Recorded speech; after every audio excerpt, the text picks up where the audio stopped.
خواران محترم، جو گفتگو آج ہماری ہے اس کا موضوع یقیناً آپ کے علم میں ہوگا کہ ماہ مبارک رمضان کے فضائل اور خود ماہ مبارک رمضان کے اعتبار سے جو پیغمبر کا خطبہ ہے اور ماہ مبارک رمضان کے فضائل کے اعتبار سے اس میں کیا کرنا ہے، اس کو کس طریقے سے گزارنا ہے، روزہ، ان ساری باتوں کو آج ہم ڈسکس کریں گے آج کی ہماری نشست کے اندر۔ اور ابتدا جو میں نے کی ہے مشہور و معروف آیت ہے، اور ہر ماہ مبارک رمضان کے اندر جہاں پر بھی آپ جاتے ہیں قرآن کریم کی اس آیت کو آپ ضرور سنتے ہیں۔ سورہ مبارک بقرہ قرآن مجید کا دوسرا سورہ ہے اور اس کی آیت نمبر 183 سے لے کر تقریباً 187 تک مختلف طریقوں سے پروردگار عالم نے اس موضوع کو ڈسکس کیا ہے کہ جو ماہ مبارک رمضان اور روزے کا موضوع ہے۔ آیت نمبر 183 کے اندر پروردگار عالم ارشاد فرماتا ہے، جس کی میں نے تلاوت بھی کی سرنامہ کلام کے اندر، کہ یا ایھا الذین آمنوا کتب علیکم الصیام کما کتب علی الذین من قبلکم لعلکم تتقون، کہ اے وہ لوگ کہ جو ایمان لے کر آئے، تم پر روزے لکھ دیے گئے، یعنی تم پر روزے واجب کر دیے گئے، کما کتب علی الذین من قبلکم،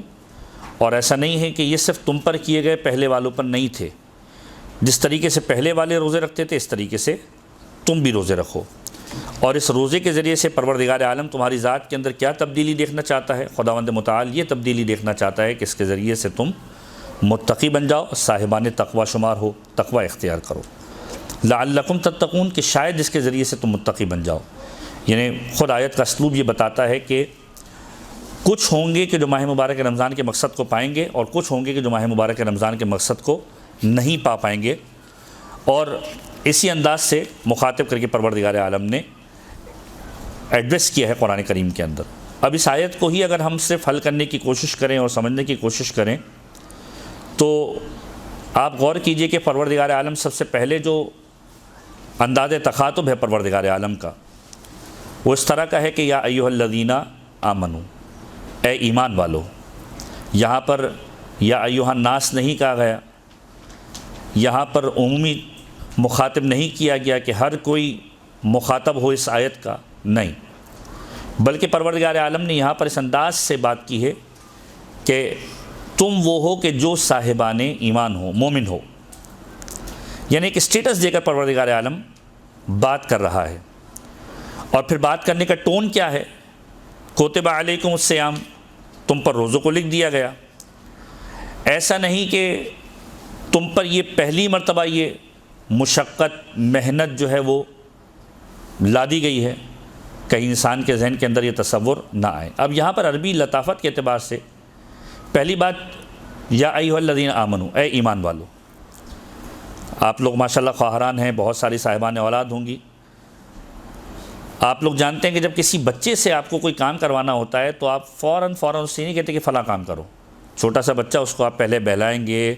اس کو کوئی نہ کوئی لالچ دیں گے، اس کو کوئی نہ کوئی انسینٹیو دیں گے، تب وہ جا کر آپ کی بات فوراً سنتا ہے۔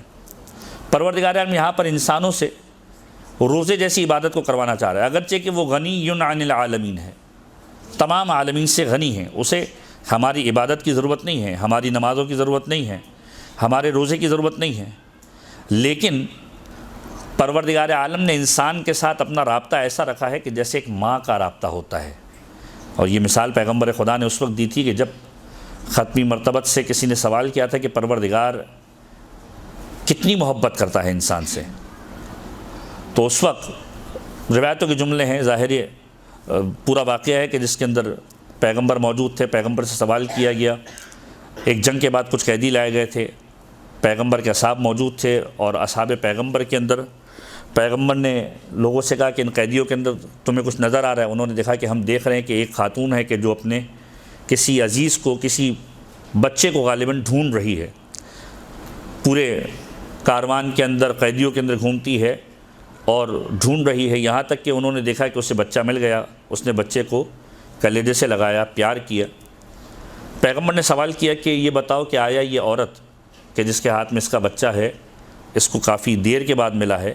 اس سے بچھڑا ہوا تھا، جس کو یہ اتنا پیار کر رہی ہے، کیا یہ ممکن ہے کہ یہ عورت اپنے اس بچے کو آگ کے حوالے کر دے؟ تمام اصحاب نے کہا کہ یا رسول اللہ ایسا ممکن نہیں ہے۔ کس لیے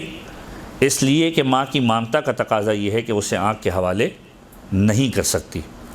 پیغمبر نے کہا کہ جب ماں کی ممتا کا تقاضا یہ ہے کہ وہ اس کو آنکھ کے حوالے نہیں کر سکتی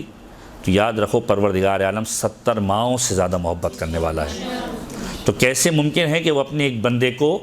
آتش جہنم کے حوالے کر دے؟ اور یہی چیزیں آپ نے کل شب جمعہ کے اندر دعائے کمیل کے اندر اس انداز سے سنی ہوں گی کہ جو امیر کائنات کی دعا ہے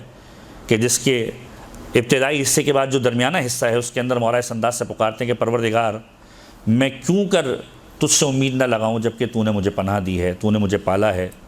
پروردگار تو نے مجھے قربت بخشی، پروردگار تو میری آواز کو کیسے سنے گا کہ جب میں تجھے پکار رہا ہوں گا؟ ایسا کیسے ممکن ہے کہ مجھے بالوں سے جکڑ کر عذاب دیا جا رہا ہوگا جبکہ میں تجھ سے امید لگا کر بیٹھا ہوں گا؟ یہ ساری کی ساری باتیں اگر آپ رب دیں تو یہ پروردگار عالم کی رحمانیت اور رحیمیت کا ایک تقاضا ہے کہ پروردگار عالم جہنم میں ڈالنے والا نہیں ہے۔ پھر پیغمبر نے کہا کہ پروردگار 70 ماؤں سے زیادہ محبت کرنے والا ہے، کیسے ممکن ہے کہ پروردگار اپنے بندے کو آتش جہنم کے حوالے کرے؟ لیکن اس کے بعد پیغمبر کی آنکھوں میں آنسو آئے اور کہا کہ اس کے باوجود کو جیسے بدبخت ہوں گے کہ جو آتش جہنم کے حوالے کر دیے جائیں گے۔ تو اب یہاں پر جو اہم ترین بات ہم آپ کی سماعتوں کی نظر کرنا چاہ رہے تھے وہ یہ تھا کہ پروردگار عالم نے جو انداز تخاطب اختیار کیا ہے وہ اس انداز سے اختیار کیا ہے کہ پہلے اس صنف کو کہ جس کو روزے کے اعتبار سے مخاطب کیا ہے اس انداز سے مخاطب کیا کہ تم ایمان والے ہو، تمہارا اسٹیٹس معمولی نہیں ہے، تم صاحبان ایمان ہو خدا کی بارگاہ میں۔ اور پھر فرمایا کتب علیکم الصیام، تم پر روزے لکھ دیے گئے۔ روزے کس نے لکھے ہیں؟ خدا نے لکھے ہیں، ہم سب کو معلوم ہے۔ یہاں پر جو کوتب کا صیغہ ہے یہ مجہول کا صیغہ ہے، ورنہ اگر معلوم کا صیغہ عربی لغت کے اعتبار سے ہوتا تو یہ ہونا چاہتا کتب اللہ علیکم الصیام، کہ خدا نے تم پر روزوں کو لکھ دیا۔ لیکن مجہول کا صیغہ ہے تو یہاں پر ترجمہ ہوگا کتب علیکم الصیام، تم پر روزے لکھ دیے گئے۔ کس نے لکھے؟ ہمیں معلوم ہے کہ خدا نے لکھے، لیکن یہاں پر خدا نے اس کے فاعل یعنی جو خود خدا ہے اس کا تذکرہ نہیں کیا۔ کہیں انسان کے ذہن میں مشقت کا سبب، کہیں انسان کے ذہن میں زحمت کا سبب اس انداز سے نہ ہے کہ میرے پروردگار نے مجھے زحمت میں ڈالا۔ کتب علیکم الصیام، تم پر روزے لکھے گئے۔ اور اس کے بعد جو اگلا جملہ ہے وہ اس کی زیادہ وضاحت کرتا ہے کہ دیکھو یہ عبادت ظاہری مشقت ہے، ظاہر سی بات ہے، صبح سے لے کر شام تک کے روزے، آج کل تقریباً 15 سے 16 گھنٹے یا 14 گھنٹے، بہت سارے لوگوں کو رمضان جو ہے وہ دسمبر، نومبر اور جنوری اور فروری میں پسند آتا ہے کیونکہ چھوٹے روزے ہوتے ہیں۔ لیکن آج کل کے روزے اور اس زمانے کے روزے بہت بڑے ہوا کرتے تھے۔ پہلے جو ہے وہ ابھی آگے کی آیتوں کے اندر ہم ڈسکس کریں گے کہ پہلے جو ہے وہ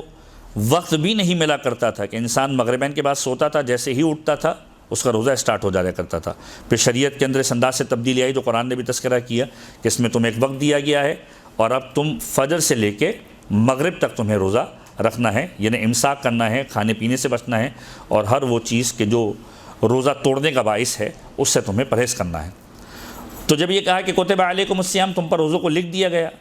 تو فوراً یہ کہا کہ دیکھو ایسا نہیں ہے کہ تمہیں زحمت دی گئی، تم سے پہلے والی قوموں نے بھی روزے رکھے ہیں۔ کتب علی الذین من قبلکم، جیسے پہلے والوں پر لکھے گئے تھے، لعلکم تتقون، اور اس کے ذریعے سے خدا تم میں کیا دیکھنا چاہتا ہے؟ اس کے ذریعے سے خدا یہ دیکھنا چاہتا ہے کہ تم صاحبان تقوی بنتے ہو یا نہیں بنتے، کہ شاید اس کے ذریعے سے تم تقوی اختیار کرو۔ اور یہ جو تقوی ہے یہ وہ چیز ہے کہ جو ایک بیسک نقطہ ہے اس ماہ مبارک کے اندر تمام مؤمنین کے لیے، کہ اگر اپنے آپ کو کوئی جج کرنا چاہتا ہے کہ اس ماہ مبارک کے اندر آیا کامیاب رہا یا ناکام رہا، تو پھر ماہ مبارک رمضان کے بعد اپنے کردار کے اندر یہ تبدیلی دیکھے کہ آیا میں پہلے سے بہتر ہوا یا پہلے سے میری عادات، اطوار، میرے افکار، میرے اعمال برے ہو گئے۔ اگر کانسٹنٹ پہلے جیسا رہا یا پہلے سے برے ہو گئے، اس کا مطلب یہ ہے کہ میری ذات میں اس رمضان سے کوئی تبدیلی نہیں آئی۔ اور اگر بہتر ہو گیا، مثلا فرض کیجئے پہلے رمضان سے پہلے نماز شب نہیں پڑھتا تھا، اب نماز شب کا عادی ہو گیا۔ رمضان سے پہلے قرآن کریم کو زیادہ نہیں پڑھا کرتا تھا، اب زیادہ پڑھتا ہوں، یہ اچھی تبدیلی آ گئی۔ رمضان سے پہلے نمازوں کے اوقات کے اندر وقت کی پابندی نہیں کیا کرتا تھا، اب وقت کی پابندی کرنے لگا، تو یہ بہتری ہے۔ یہ گویا اس بات کا انڈیکیشن ہے، مثبت تبدیلی، پازیٹیو تبدیلی اس بات کا انڈیکیشن ہے کہ انسان تقویٰ کی منازل کو طے کر رہا ہے اور خدا کی بارگاہ میں گویا کامیابی کی طرف جا رہا ہے۔ اب اگلی آیت، آیت نمبر 184 کہ کہا گیا تم پر روزے لکھ دیے گئے جس طریقے سے تم سے پہلے والوں نے روزے رکھے، اور اس روزے کے ذریعے خدا چاہتا ہے کہ تم با تقوی بن جاؤ، صاحبان تقوی میں تمہارا شمار ہو، متقی بن جاؤ۔ تقوی دنیا کے اندر بھی نجات کا باعث ہے، آخرت کے اندر بھی نجات کا باعث ہے۔ خداوند متعال اس لیے اس چیز کو مومنین کی زندگی کے اندر دیکھنا چاہتا ہے۔ قرآن کریم کے اندر ہی پروردگار عالم ارشاد فرماتا ہے وَمَن یتق اللہ یجعل لہ مخرجا، کہ جو پروردگار عالم سے تقوی اختیار کرتا ہے، متقی ہوتا ہے، خدا سے خوف کرتا ہے، یجعل لہ مخرجا، پروردگار عالم اس کے لیے ایگزٹ کے راستے نکالا کرتا ہے۔ یعنی انسان متقی بن جائے، اس کے بعد مطمئن ہو جائے، اگر کوئی مصیبت آتی بھی ہے تو پروردگار عالم اس کے لیے نجات کے راستے نکالنے والا ہے دنیا کے اندر، اور آخرت کے اندر تقوی باعث نجات ہے۔ امیر کائنات کا نہج البلاغہ کے اندر کلمات قصار کے اندر ایک پورا کا پورا خطبہ ہے، اور بہت خوبصورت خطبہ ہے۔ جو ذاکرائے ہیں وہ اس کو بھی نوٹ کریں، غالباً ترتیب کے اعتبار سے 102 نمبر کلمات قصار کے اندر، یہ 128 نمبر۔ اور اس خطبے کے اندر امیر کائنات نے اس انداز سے ایڈریس کیا ہے، جنگ صفین سے مولا واپس لوٹ رہے تھے، کوفے کے باہر قبرستان کے باہر مولا کھڑے ہوئے، اور جب قبرستان کے باہر کھڑے ہوئے تو مولا متقیان نے اپنے اصحاب کو روک دیا اور قبرستان کی طرف ان کو متوجہ کیا، اور قبرستان کی طرف متوجہ کر کے امیر کائنات نے قبروں کو مخاطب کیا، اور قبروں کو مخاطب کر کے اس انداز سے پکارا کہ یا اہل الدیار الموحشہ والمحال المغفرہ، یا اہل التربت و یا اہل الغربت و یا اہل الوحدت، کہ اے وحشت زدہ گھروں میں رہنے والوں، یا اہل الدیار الموحشہ، وحشت زدہ گھروں میں رہنے والوں، یا اہل التربت، اے مٹی کے اندر رہنے والوں، یا اہل الغربت، اے غربت میں رہنے والوں، و یا اہل الوحدت، اے اکیلے رہنے والوں۔ قبر کے اندر کوئی انسان کے ساتھ نہیں جائے گا، کوئی فیملی اکوموڈیشن نہیں ہوتی وہاں پر۔ اے اکیلے رہنے والوں، انتم لنا فرۃ سابق، تم ہم سے پہلے اس دنیا سے چلے گئے، سبقت کر کے چلے گئے۔ ونحن لکم تبع لاحق، ہم تمہارے بعد تمہاری اتباع کرتے ہوئے تمہارے پیچھے آنے والے ہیں۔ ہر ایک کی باری ہے، آج ایک دنیا سے رخصت ہو رہا ہے، کل کوئی دوسرا دنیا سے رخصت ہوگا۔ جب احمد مرسل نہ رہے کون رہے گا؟ کوئی نہیں رہنے والا، ہر ایک نے جانا ہے۔ پروردگار عالم ہر ایک کو بلائے۔ دعا یہ ہونی چاہیے انسان کی اس دور غیبت کے اندر کہ پروردگار عالم با ایمان اپنی بارگاہ کے اندر بلائے، ایمان کے ساتھ اپنی بارگاہ کے اندر بلائے۔ تو کہا تم ہم سے پہلے چلے گئے، ہم تمہارے بعد تمہاری اتباع کرتے ہوئے تمہارے پیچھے پیچھے آنے والے ہیں۔ اور پھر مولا متقیان نے 3 باتوں کا تذکرہ کیا۔ اب یہاں پر ظاہر سی بات ہے کہ بہت ساری لوگ سیکھتے بھی ہیں، چیزیں بھی ہیں، کہ انسان اپنی زندگی کے اندر 3 چیزوں کے لیے ایفرٹ کرتا ہے۔ اگر آپ کسی انسان سے پوچھیں کہ اس کی زندگی کا ہدف کیا ہے، ظاہری زندگی کے اعتبار سے، اور ابھی اخروی زندگی کی ہم بات نہیں کر رہے، ظاہری زندگی کے اعتبار سے انسان اپنی پوری زندگی کے اندر 3 چیزوں کے لیے ایفرٹس کرتا ہے۔ 3 چیزیں کیا ہیں؟ سب سے پہلی چیز جو اس کی زندگی کا محور اور مقصد ہوتی ہے وہ یہ ہوتی ہے کہ ایک گھر بن جائے۔ نو ڈاؤٹ، ایک گھر اگر کسی کے پاس ہے، چھت اگر کسی کے پاس ہے تو انسان بہت زیادہ سکون میں آتا ہے۔ روایتوں کے اندر ہے کہ کشادہ گھر اگر کسی کے پاس، ایک بہترین اور کشادہ گھر کسی کے پاس ہے تو یہ پروردگار عالم کی بہت بڑی نعمت ہے۔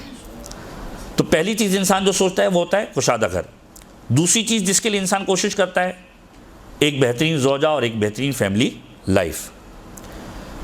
اولاد ہو، عیال ہوں، گھر والے ہوں، اس کے لیے انسان ایفرٹ کرتا ہے کہ بہترین جگہ پر ازدواج کرے، اس کی اولاد ہو، پروردگار عالم صاحب اولاد کرے، ایک اچھا گھرانہ ہو اس کا۔ تیسری چیز جو ایفرٹ کرتا ہے وہ یہ کرتا ہے کہ اپنے آپ کو معاشی طور پر اتنا مستحکم کرے کہ اس کے پاس اتنی جائیداد، اتنا مال ہو کہ اگر فرض کیجئے وہ موجود نہ ہو تو اس کے اہل و عیال کو پریشانی نہ ہو۔ یہ 3 چیزیں انسان جو ہے وہ اپنی زندگی کے اندر کیٹر کرنے کی کوشش کرتا ہے اور ان 3 چیزوں پر فوکس کرتا ہے۔ اس کے علاوہ بظاہر ظاہری زندگی کے اعتبار سے انسان کا کوئی اہداف یا ہدف نظر نہیں آتا کہ ایک گھر ہو، ایک فیملی ہو اور اتنا مال ہو، اتنا پیسہ ہو کہ گھر والے سکون سے زندگی گزار سکے۔ یہ ظاہری اعتبار سے ہم بات کر رہے ہیں۔ مولانا نے ان تینوں چیزوں کو ایڈریس کیا اس خطبے کے اندر۔ فرمایا اما الدور فقط سکنت، جو گھر تمہارے تھے اب ان کے اندر کوئی اور رہ رہا ہے۔ یعنی انسان نے جس گھر کو پوری زندگی کی محنت کے بعد بنایا اب اس کے اندر کوئی اور مکین ہے۔ وَأَمَّا الْأَزْوَاجُ فَقَطْ نُكِحَتْ، اور وہ جو تمہاری ازواج تھیں اب وہ کسی اور کی منکوحہ ہیں، تمہارے بعد انہوں نے کسی اور سے نکاح کر لیا۔ وَأَمَّا الْأَمْوَالُ فَقَطْ قُسِّمَتْ، اور جو مال تم نے جمع کیا تھا وہ تمہارے بعد ترکے کے نام پر، وراثت کے نام پر اور جھگڑے کے نام پر، تقسیم کے نام پر تقسیم ہو گیا۔ یہ تینوں چیزیں تقسیم ہو گئی، یعنی انسان نے جن تین چیزوں کے لیے اپنی زندگی کو گزارا وہ تینوں کی تینوں چیزیں اس کے جانے کے بعد، اس دنیا سے رخصت ہونے کے بعد کسی اور کی ہو گئی۔ نہ گھر بچا، نہ مال بچا، نہ اولاد نے باقی چیزوں کو چھوڑا۔ یہ ساری چیزیں اب تمہاری نہیں رہی۔ مولا کائنات نے اس انداز سے مخاطب کیا، اما الدور فقط سکنت واما الاموال فقط قسمت واما الازواج فقط نکحت۔ پھر فرمایا ھذا ما خبر عندنا، یہ تو ہمارے یہاں کی خبر ہے کہ ہمارے یہاں کیا ہوا تمہارے جانے کے بعد۔ فما خبر عندکم، تمہارے یہاں کی کیا خبر ہے؟ اور پھر اپنے اصحاب کو مخاطب کر کے کہا کہ اذا اذن لهم فی الکلام، اگر انہیں بات کرنے کی اجازت دے دی جائے ان قبر والوں کو تو یہ کیا کہیں گے؟ قولوا ان خیر الزاد التقوی، اے مولا اگر کوئی بہترین چیز ہم لا سکتے ہیں آخرت کے لیے تو وہ تقوی الہی ہے۔ تو دنیا کے اندر بھی تقوی باعث نجات ہے اور آخرت کے اندر بھی تقوی باعث نجات ہے۔ یہ ماہ مبارک رمضان کی آیت سے ایک استنباط آپ کر سکتے ہیں کہ لعلکم تتقون، پروردگار عالم تقوی کیوں ہمارے لیے چاہتا ہے کہ ہم اس سے منتخب کریں، با تقوی ہو جائیں، کہ دنیا کے اندر بھی باعث تقوی نجات جو ہے وہ باعث نجات ہے تقوی، اور آخرت میں باعث نجات ہے تقوی۔ اس کے بعد آیت نمبر 185 اسی ماہ مبارک رمضان کے اعتبار سے آگے بڑھ کر پروردگار عالم ارشاد فرماتا ہے ایام معدودات، یہ روزے جو ہیں ایسا نہیں کہ پورے سال کے ہیں، چند گنتی کے دن ہیں، 30 دن۔ اور پھر اس میں ریلیکسیشن بتائی، فمن کان منکم مریضا، اگر تم میں سے کوئی مریض ہو، کسی مرض میں مبتلا ہو، او علی سفر، یا اگر کوئی مسافرت کے عالم میں ہو، فعدۃ من ایام اخر، تو یہ جتنے گنے چنے روز تم سے چھوٹ گئے مرض کی وجہ سے یا سفر کی وجہ سے، اس کو تم دوسرے دنوں کے اندر مکمل کرو گے، یعنی اس کی قضا کی جائے گی۔ وعلی الذین یطیقونہ فدیۃ طعام مسکین، اور وہ کہ جو روزہ رکھنے میں مشقت محسوس کریں وہ فدیہ دیں، اور فدیہ کیا ہے؟ ایک مسکین کو کھانا کھلانا۔ اب یہ شرعی مسائل کا ایک پہلو آ جائے گا، یہاں پر ہم توضیح المسائل کی کلاس چونکہ نہیں لے رہے، لہٰذا شرعی مسائل جو ہے وہ آپ انشاءاللہ جو دوسرے دروس ہوں گے اس میں ڈسکس کیجئے گا دیگر علماء کے ساتھ، کہ کون کون سے مریض ہیں کہ جو روزہ رکھ سکتے ہیں، کون کون سے مریض ہیں کہ جو روزہ نہیں رکھ سکتے، اور اس میں شریعت کا پیمانہ کیا ہے، مراجع کے فتاویٰ کیا ہیں۔ اکثر مراجع یہ کہتے ہیں کہ مرض کے اعتبار سے خود انسان مشخص کرے گا کہ آیا وہ کس مرض کے کس لیول کے اوپر ہے کہ آیا روزہ رکھ سکتا ہے یا روزہ نہیں رکھ سکتا، یہ انسان کے اوپر ہے۔ بعض اوقات ڈاکٹرز منع کر دیا کرتے ہیں، لیکن اس کے باوجود مراجع کہتے ہیں کہ اگر فرض کیجیے ڈاکٹر آپ کو کہتا ہے کہ آپ روزہ نہ رکھیں، لیکن اگر آپ محسوس کرتے ہیں کہ آپ روزہ رکھ سکتے ہیں تو آپ روزہ رکھیں گے، لیکن اگر آپ روزہ نہیں رکھ سکتے، ڈاکٹر بھلے کہہ رہا ہے کہ بھائی رکھ لو مسئلہ نہیں، لیکن آپ کو اندازہ ہے کہ آپ روزہ نہیں رکھ سکتے، حرج میں آ جائیں گے، مشقت کے اندر آ جائیں گے، تو پھر آپ روزہ نہیں رکھیں گے، اور پھر جب اس قابل ہو جائیں گے کہ روزہ رکھنے کے قابل ہو جائیں گے تو پھر آپ اس کی قضا کریں گے۔ یہ تو عمومی مسئلہ تقریباً تمام مراجع کا متفق علیہ ہے۔ تو ارشاد ہو رہا ہے وعلی الذین یطیقونہ فدیۃ طعام مسکین، اگر کوئی ایسا ہے کہ جو مشقت رکھتا ہو، روزہ رکھنے میں محسوس کرتا ہو، مشقت محسوس کرتا ہو، تو پھر وہ فدیہ دے گا۔ جیسے کہ بزرگ افراد جو فرض کیجیے 70-80 کراس کر چکے ہیں، اور اب 80 کراس کرنے کے بعد اب صحت ایسی نہیں، بہت سارے ایسے بھی ہیں کہ جو 90 سال تک روزے رکھتے ہیں، ماشاءاللہ پروردگار عالم نے انہیں صحت دی ہے، جنہوں نے خالص چکی کا آٹا کھایا ہوا ہے، جنہوں نے پرانا زمانہ دیکھا ہوا ہے، وہ ماشاءاللہ سے ابھی تک صحت یاب ہیں۔ پرانے لوگ ایسے ہیں کہ جو آج بھی صحت یاب ہے، روزہ رکھتے ہیں ماشاءاللہ، اور پورا پورا روزہ گزار لیتے ہیں۔ لیکن کچھ ایسے بھی ہیں کہ جو 55 سال 60 سال 70 سال 75 سال اس لیول پر پہنچ جاتے ہیں بیماری کی وجہ سے یا صحت کی وجہ سے کہ روزہ نہیں رکھ پاتے۔ تو ایسے افراد کے لیے پھر قرآن نے وہی فارمولہ بتایا کہ وہ بعد میں اگر صحت یاب ہو جائیں تو روزہ رکھیں گے، اور اس کے بدلے میں کہ جو روزہ نہیں رکھ پا رہے، مشقت محسوس کر رہے ہیں، فدیہ دیں گے۔ پھر فرمایا فمن تطوع خیرا فہو خیر لہ، پس جو اپنی خوشی سے کوئی نیکی کرے تو اس کے لیے بہتر ہے۔ وَأَن تَصُومُوا خَيْرٌ لَكُمْ إِن كُنتُمْ تَعْلَمُونَ، اور اگر تم سمجھو تو روزہ رکھنا تمہارے لیے بہتر ہے۔ اب یہاں پر مختلف چیزیں آپ ڈسکس کر سکتے ہیں کہ یہ روزہ میڈیکل سائنس کے اعتبار سے کتنا فائدہ مند ہے، یہ روزہ خود انسان کی صحت کے اعتبار سے کتنا فائدہ مند ہے، یہ روزہ اسلامی نقطہ نگاہ سے باتقویٰ ہونے کے اعتبار سے، اپنے شکم کو حرام سے بچانے، اپنے شکم کو حلال میں سے بھی وہ چیزیں جو بعض اوقات اس کے شکم کے لیے سبب بن جاتی ہیں کسی برائی کا، کسی پریشانی کا، کتنا زیادہ بہتر ہے انسان کے لیے، ان ساری چیزوں کو آپ ڈسکس کر سکتے ہیں۔ خدا کہتا ہے تم سمجھو تو تمہیں معلوم چل جائے گا کہ روزہ رکھنا تمہارے لیے کتنا بہتر ہے۔ اس کے بعد آیت نمبر 185 کے اندر پروردگار عالم اب ماہ مبارک رمضان کے اعتبار سے بات کر رہا ہے کہ شہر رمضان الذی انزل فیہ القرآن، یہ ماہ مبارک رمضان وہ ہے کہ جس کے اندر پروردگار عالم نے قرآن کو نازل کیا، ھدی للناس وبینات من الھدی والفرقان، جو ہدایت ہے لوگوں کے لیے اور اس میں واضح ترین دلیلیں ہیں، اور ایسی دلیلیں کہ جو حق و باطل کے درمیان امتیاز اور فرق ڈالنے والی ہیں۔ فمن شہد منکم الشہر فلیصمہ، بس جو اس مہینے کو پالے تو اس مہینے کے اندر روزہ رکھے، اور پھر دوبارہ تکرار کی ومن کان مریضا او علی سفر فعدۃ من ایام اخر، بس اگر کوئی مریض ہے، کوئی سفر کی حالت میں ہے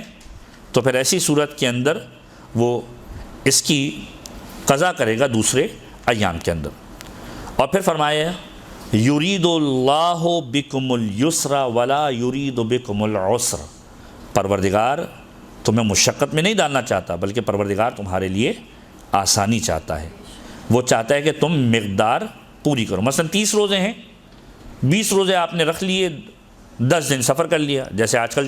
ہوتا ہے اکثر کہ لوگ جو ہے وہ ماہ مبارک رمضان کے آخری ایام کے اندر کربلا معلیٰ چلے جاتے ہیں۔ اب شرعی مسئلہ کیا ہے وہ انسان اپنے اپنے مرجع کے اعتبار سے دیکھ لیں کہ بعض مراجع کہتے ہیں کہ ماہ مبارک رمضان کو نہ چھوڑا جائے، اور بعض کہتے ہیں کہ بھی اگر نصف رمضان گزر چکا ہے تو اس کے بعد آپ سفر کر سکتے ہیں، لیکن سفر معصیت کا نہ ہو۔ سفر زیارت کے لیے تو بہرحال علماء اجازت دیتے ہیں۔ تو سفر زیارت کے لیے فرض کیجئے انسان 20 روزہ رکھنے کے بعد چلا گیا، شب قدر خاص تاکید ہے کربلا معلیٰ کے اندر کرے۔ شب قدر کے اعتبار سے روایتیں ملتی ہیں کہ جو شخص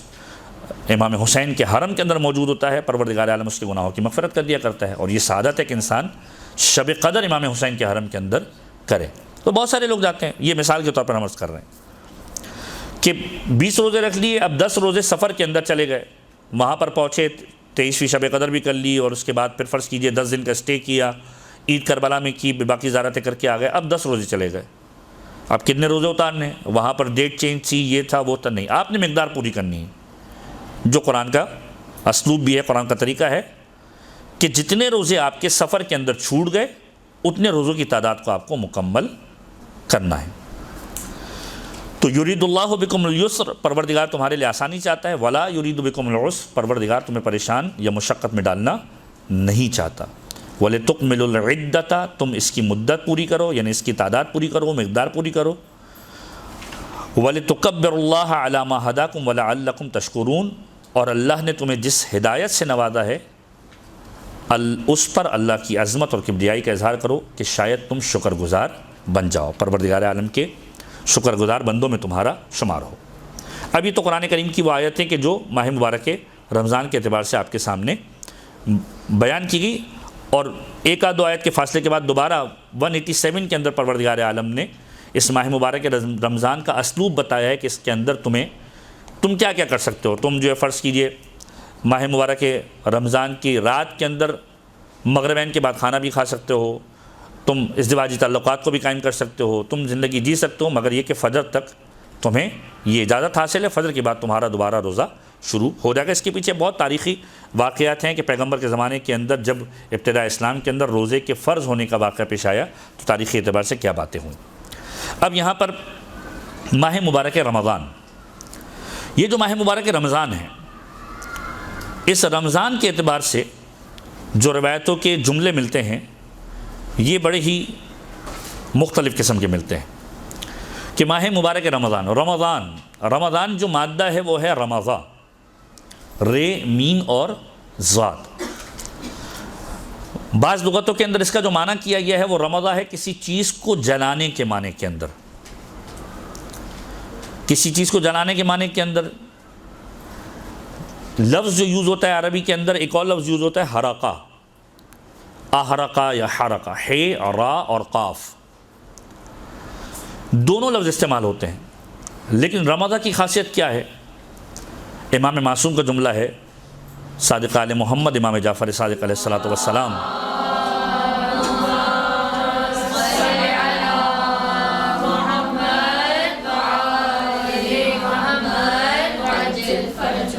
اس انداز سے ارشاد فرماتے ہیں کہ انما سمی رمضان و رمضانن، پروردگار عالم نے رمضان کا نام رمضان اس لیے رکھا لأن الرمضان یرمز الذنوب، کہ رمضان گناہوں کو جلا دیا کرتا ہے۔ وجہ کیا ہے؟ یہ نہیں کہا کہ احرق الذنوب، بعض لغتیں اور بعض علماء بیان فرماتے ہیں کہ حرقہ اور رمضان کے مادے میں فرق کیا ہے کہ جو چیز جلائی جائے اگر اس کی کچھ باقیات باقی بچ جائیں تو اس کے لیے عرب کے اندر لوگ استعمال کرتے ہیں لفظ حرقہ، کوئی ایسی چیز کہ جس کے جلانے کے بعد اس کے اثرات اور ذرات باقی بھی نہ رہیں، ایسی چیز کے لیے لفظ یوز ہوتا ہے رمضان۔ فرمایا کہ جب انسان روزہ رکھتا ہے، ماہ مبارک رمضان کے اندر داخل ہوتا ہے، لأن الرمضان یرمز الذنوب، یہ رمضان انسان کے وجود سے گناہوں کو ایسے ختم کر دیا کرتا ہے کہ اس کے وجود کے اندر گناہ کا کوئی اثر باقی نہیں رہتا۔ انما سمی رمضانا لأن الرمضان یرمز الذنوب۔ اور پھر خود یہ جو نام رمضان، اس کے حوالے سے کم و بیش 5 روایتیں معصومین کی موجود ہیں کہ جب رمضان کا تذکرہ آئے تو صرف رمضان نہ کہو بلکہ کہو شہر و رمضان، رمضان کا مہینہ۔ ہمارے یہاں ناموں کے مہینوں کے ناموں سے بھی رکھ دیے جاتے ہیں، بہت ساروں کے نام، لوگوں کے نام رجب ہوتے ہیں، بہت ساروں کے نام شعبان ہوتے ہیں، بہت ساروں کے نام رمضان بھی ہوتے ہیں، الگ الگ لوگوں کی الگ الگ انسپریشنز ہیں۔ تو معصوم کی روایت کے اندر جملہ ملتا ہے، مولا متقیان کا جملہ،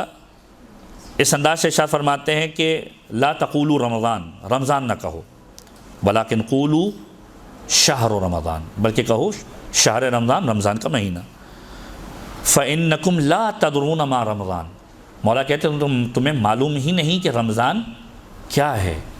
تمہیں معلوم ہی نہیں ہے۔ چھٹے امام اس انداز سے ارشاد فرماتے ہیں کہ راوی کہتے ہیں کہ ہم مولا کی خدمت میں موجود تھے، بلکہ 5ویں امام کے روایت وسائل الشیعہ جلد نمبر 10، کہ ہم جو ہے 8 لوگ امام کی بارگاہ میں موجود تھے اور ہم نے کہا کہ رمضان، ہم نے ذکر کیا رمضان کا، تو مولا نے کہا کہ لا تقولوا ھذا رمضان، یہ نہ کہو کہ رمضان، ولا ذهب رمضان، یہ نہ کہو کہ رمضان چلا گیا یا رمضان آ گیا، لا ذهب رمضان ولا جاء رمضان، یہ نہ کہو کہ رمضان چلا گیا رمضان آ گیا، پھر کیا کہیں؟ کہا فإن الرمضان اسم من اسماء اللہ تعالی، یاد رکھو یہ رمضان خدا کے ناموں میں سے ایک نام ہے، لا یجی ولا یذهب،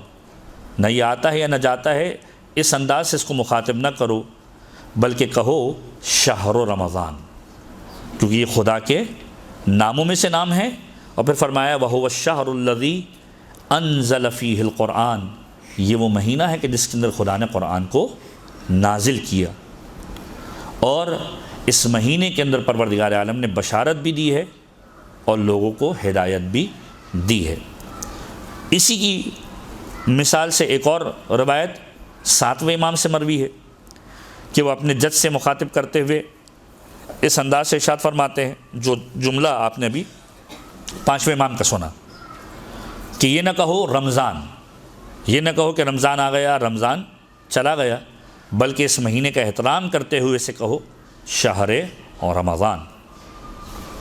چھٹے امام سے، امام رضا سے تقریباً کم و بیش اسی طریقے سے یہ روایتیں ملتی ہیں کہ امام فرماتے ہیں کہ یہ نہ کہو کہ رمضان آ گیا رمضان چلا گیا، بلکہ اس کی عزت و احترام کے اندر اس کو مخاطب کرو اور کہو کہ یہ شہر اور رمضان آ گیا۔ اب ماہ مبارک کے رمضان کے اعتبار سے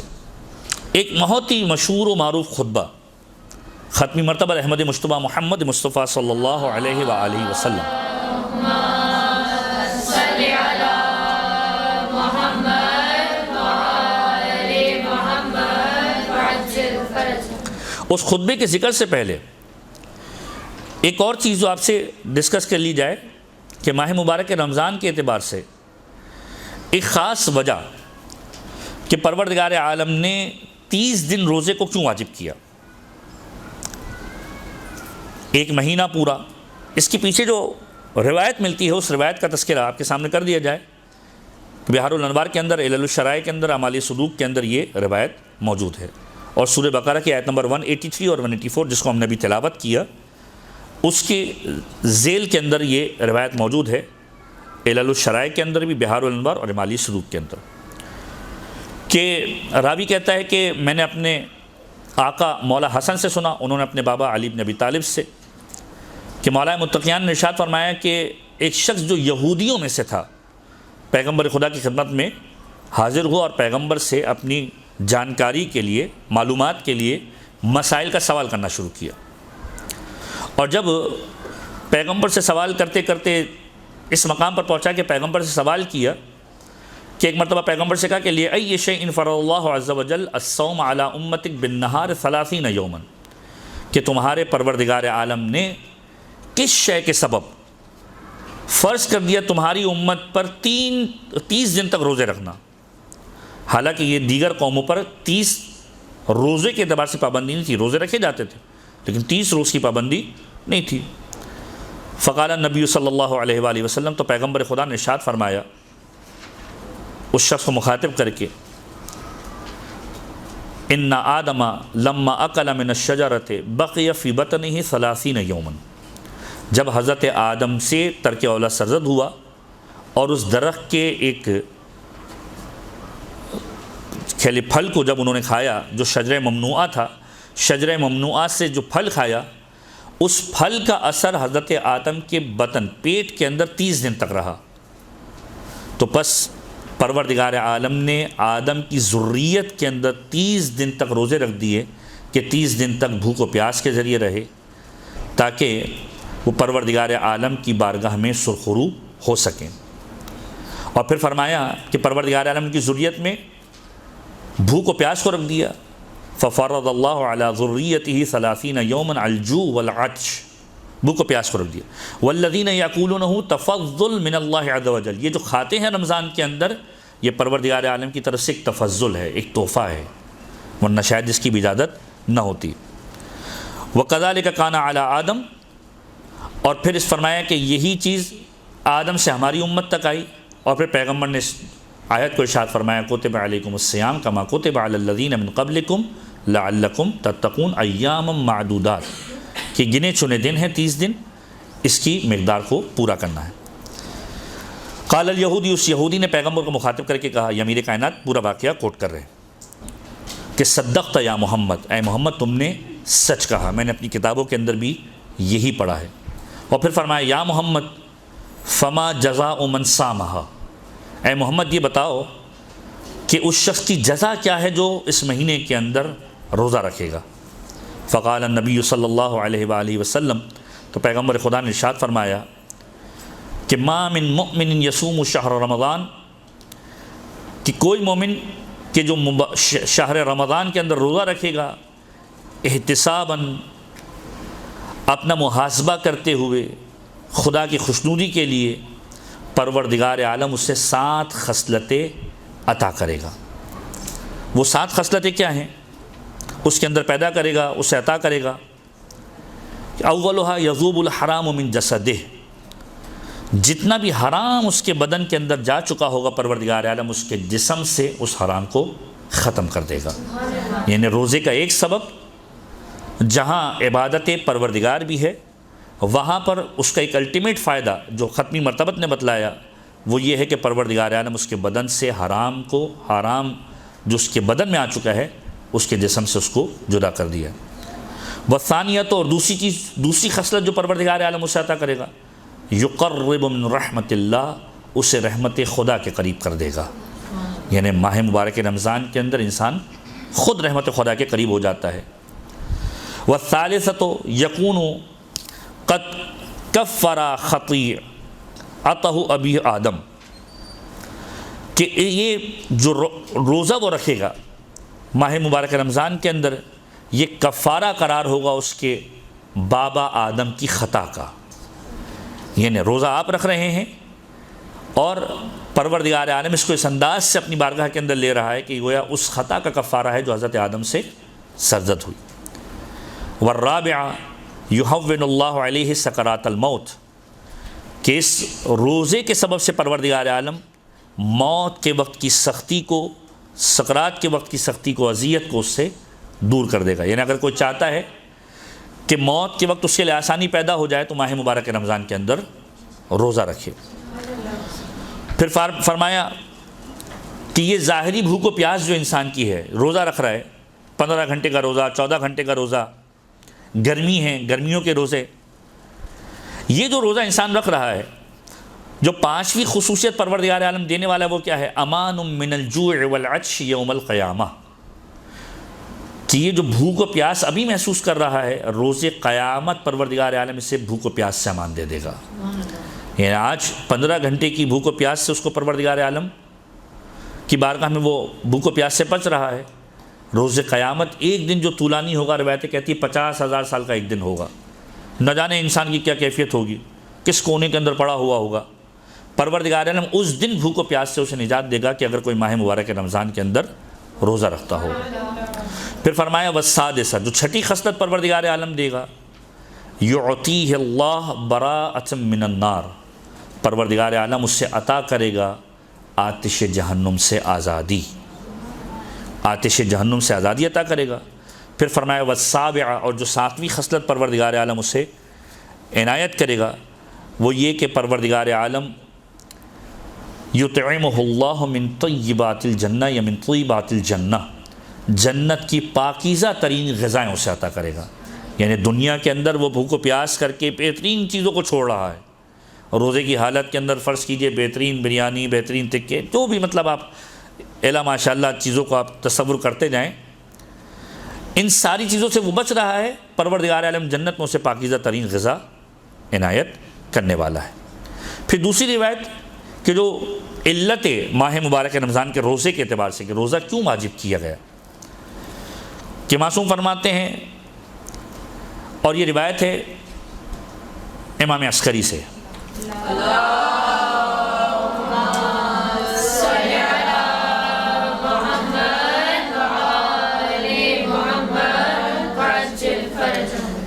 امالی شیخ صدوق کے اندر اس کا تذکرہ موجود ہے کہ امام عسکری سے سوال کیا گیا یہی سوال کہ مولا روزہ کیوں فرض کیا گیا، تو معصوم نے فرمایا کہ اس کا جواب روایتوں کے اندر اس انداز سے میرے آباء و اجداد سے وارد ہوا ہے کہ لیجد الغنی مس الجوع، کہ جب کوئی امیر بھوک و پیاس کو محسوس کرے، فیمن علی الفقیر، تو پھر وہ ان لوگوں پر کہ جو معاشرے کے اندر فقر کے اندر مبتلا ہیں ان پر احسان کریں، ان کی بھوک و پیاس کو محسوس کریں. اور دوسری روایت کے اندر اس انداز سے ملتا ہے کہ لیستوی بہ الفقیر والغنی، اس روزے کے ذریعے سے پروردگار عالم نے فقر والوں کو، یعنی جو افراد اس معاشرے کے اندر فقیری کے اندر غربت کے اندر مبتلا ہیں، اور جو غنی ہیں جنہوں پروردگار عالم نے صاحب ثروت بنایا ہے، پروردگار عالم نے روزے کے ذریعے سے دونوں کو برابر کر دیا کہ روزے کے اندر دونوں برابر ہیں، یہ بھی نہیں کھا رہا وہ بھی نہیں کھا رہا. اور جب غنی اس بھوک و پیاس کو محسوس کرے گا تو اسے اندازہ ہوگا کہ جو صاحبان غربت ہیں، جن کے پاس مال و دولت موجود نہیں ہیں، جو فقر کے اندر مبتلا ہیں، وہ کس انداز سے اپنی زندگی کو گزارتے ہیں، اور جب اس بات کو محسوس کرے گا تو پھر ان کی مدد کرنے کی کوشش کرے گا. تو یہ ماہ مبارک رمضان کے اعتبار سے اور ماہ مبارک رمضان کے اندر روزہ اور خود روزہ واجب ہونے کے اعتبار سے جو روایتوں کے جملے ملتے ہیں، اس کا ایک تذکرہ ہم نے آپ کے سماعتوں کی نظر کیا. ایک مرتبہ درود پڑھ دیجئے محمد و آل محمد پر.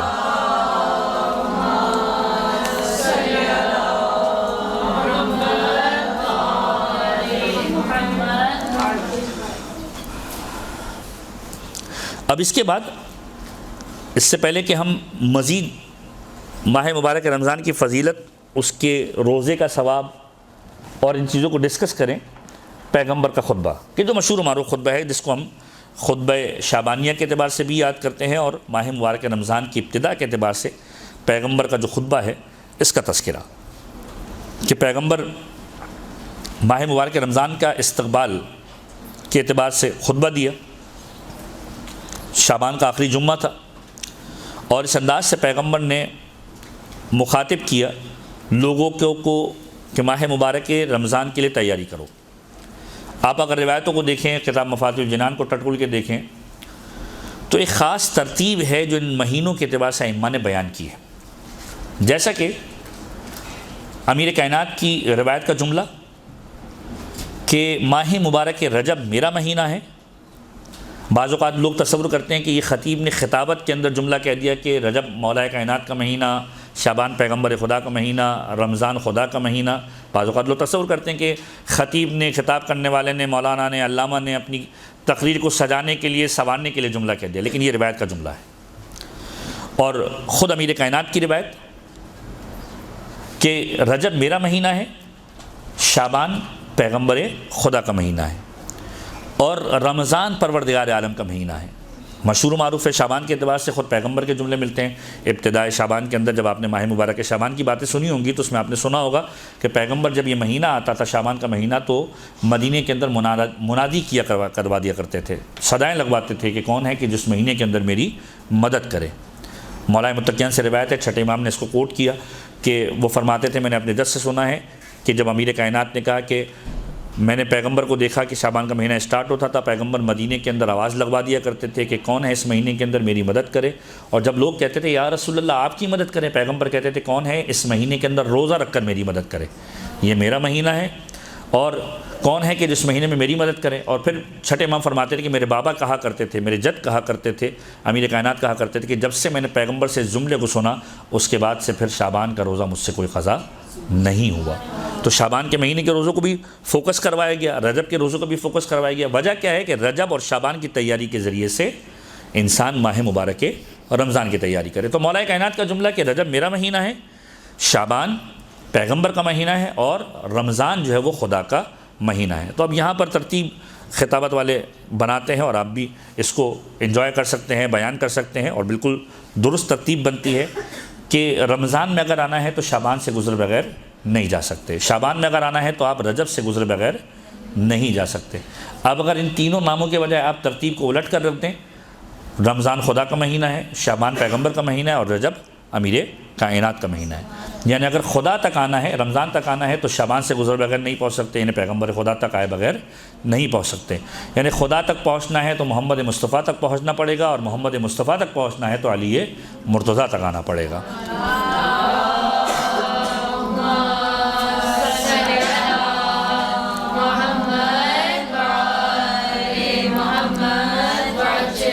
تو اس روایت سے بہت سارے دریچے ہمارے لیے اس انداز سے بھی کھلتے ہیں کہ جب ہم ائمہ کی زیارتوں کے اندر، ائمہ کے القابات کے اندر، روایتوں کے اندر جملہ پڑھتے ہیں کہ السلام علیک یا باب اللہ،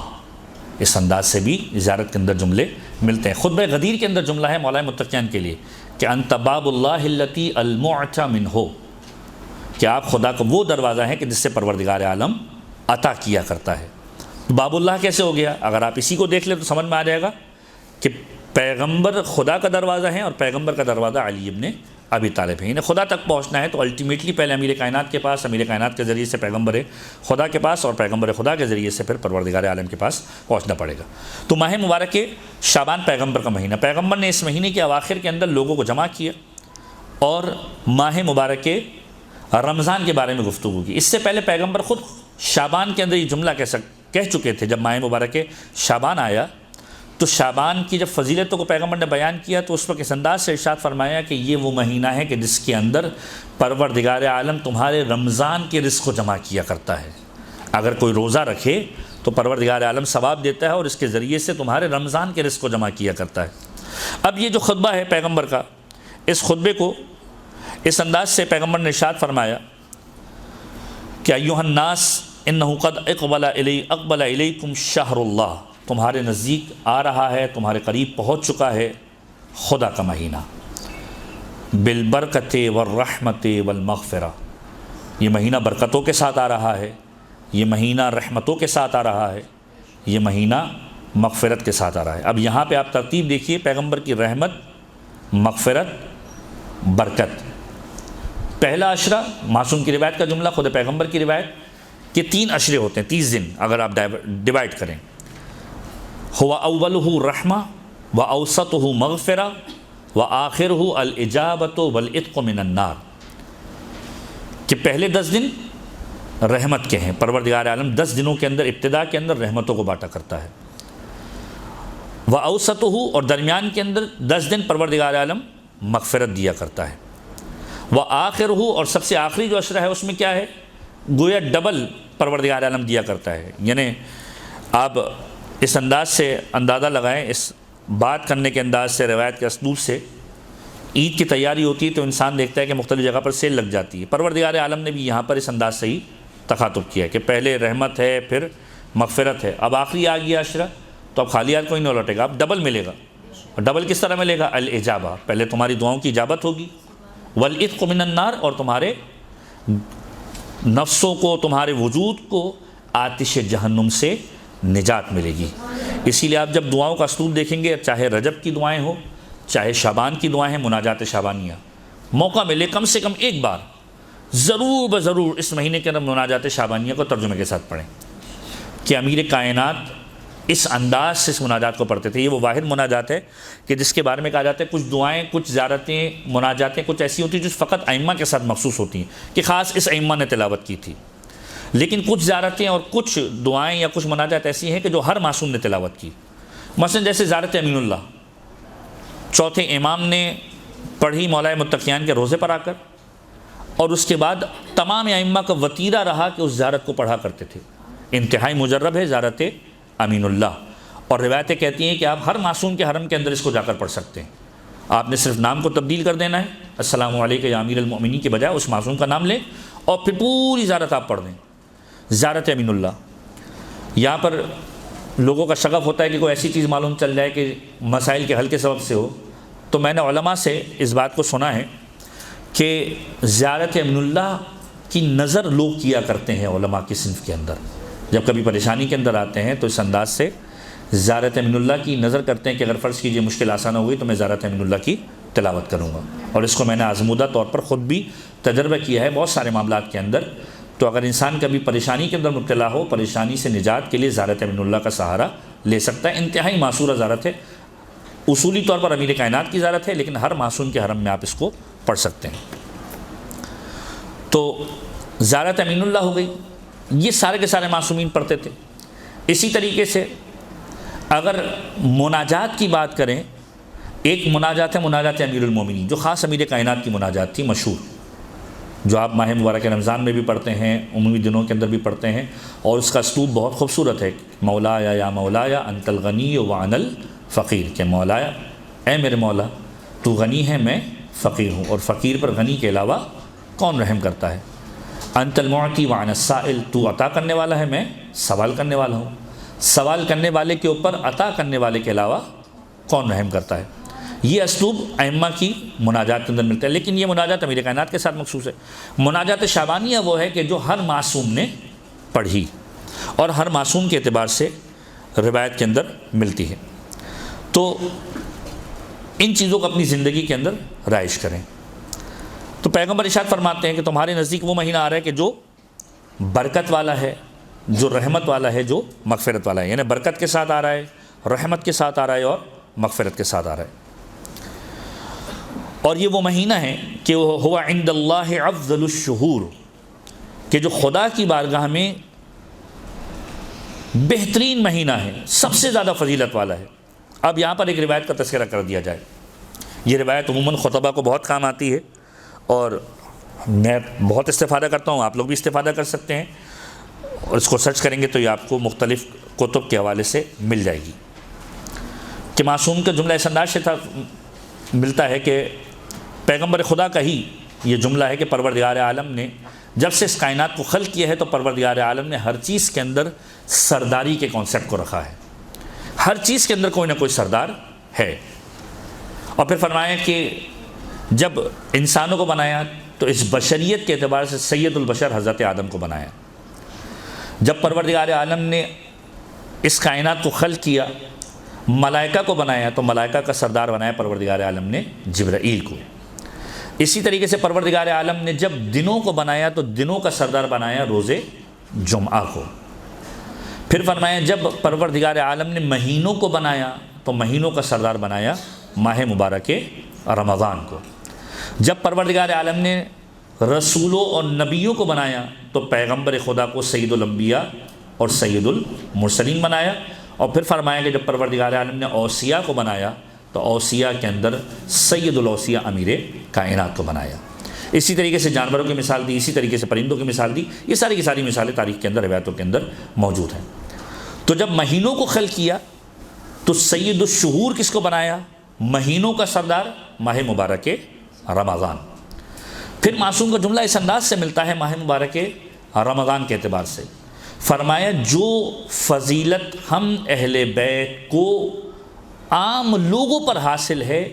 وہی فضیلت اس ماہ مبارک رمضان کو دیگر مہینوں پر حاصل ہے۔ یعنی آپ غور کیجئے کہ ہم یہ جملہ کہتے ہیں، اور بالکل صحیح جملہ ہے، کہ چاہے ہم سادات میں سے ہوں یا نون سادات میں سے ہوں، اولاد رسول میں سے ہوں یا اولاد رسول میں سے نہ ہوں، کہ ہم اہل بیت اطہار کی قدم خاک قدم پاک کے برابر بھی نہیں ہیں، ممکن ہی نہیں ہے۔ ان کا مرتبہ اور ہے، ان کی افضلیت اور ہے، ان کی اہمیت اور ہے، ان کا شرف اور ہے۔ تو وہ شرف کے جو ان کو عام لوگوں پر حاصل ہے وہی شرف ماہ مبارک رمضان کو دیگر مہینوں پر حاصل ہے۔ پھر اس انداز سے بھی روایت ملتی ہے کہ جس طریقے سے ماہ مبارک رمضان کو دیگر مہینوں پر فضیلت حاصل ہے، جو فضیلت ہم اہل بیت کو دیگر لوگوں پر حاصل ہے، اسی طریقے سے ماہ مبارک رمضان کے دنوں کو بھی دیگر دنوں پر وہی فضیلت حاصل ہے جو ہم اہل بیت کو دیگر لوگوں پر حاصل ہے۔ اس کے جمعہ کو، یہ خاص تذکرہ روایت کے اندر آیا ہے کہ اس کے جمعہ کو دیگر مہینوں کے جمعہ پر وہ فضیلت حاصل ہے جو ہم اہل بیت کو دیگر لوگوں پر حاصل ہے۔ تو خاص طور پر اس انداز سے ائمہ کی روایتوں کے اندر تذکرہ ملتا ہے کہ یہ مہینہ معمولی نہیں ہے، اس کی ساعتیں، اس کے لہجے، اس کا قیمتی ترین وقت ہے کہ جو دیگر مہینوں سے بہتر ہے۔ اسی لیے پیغمبر فرماتے ہیں ہوا عند اللہ افضل الشہور، یہ پروردگار عالم کی بارگاہ میں سب سے بافضیلت اگر کوئی مہینہ ہے تو ماہ مبارک کے رمضان کا مہینہ ہے۔ پھر فرماتے و ایامہ افضل الایام، اس کے دن فضیلت والے دن ہیں دیگر کی نسبت سے۔ ولیالیہ افضل اللیالی، اس کی راتیں افضل ترین راتیں ہیں، اس کی راتیں افضل ترین راتیں ہیں۔ وساعاتہ افضل الساعات،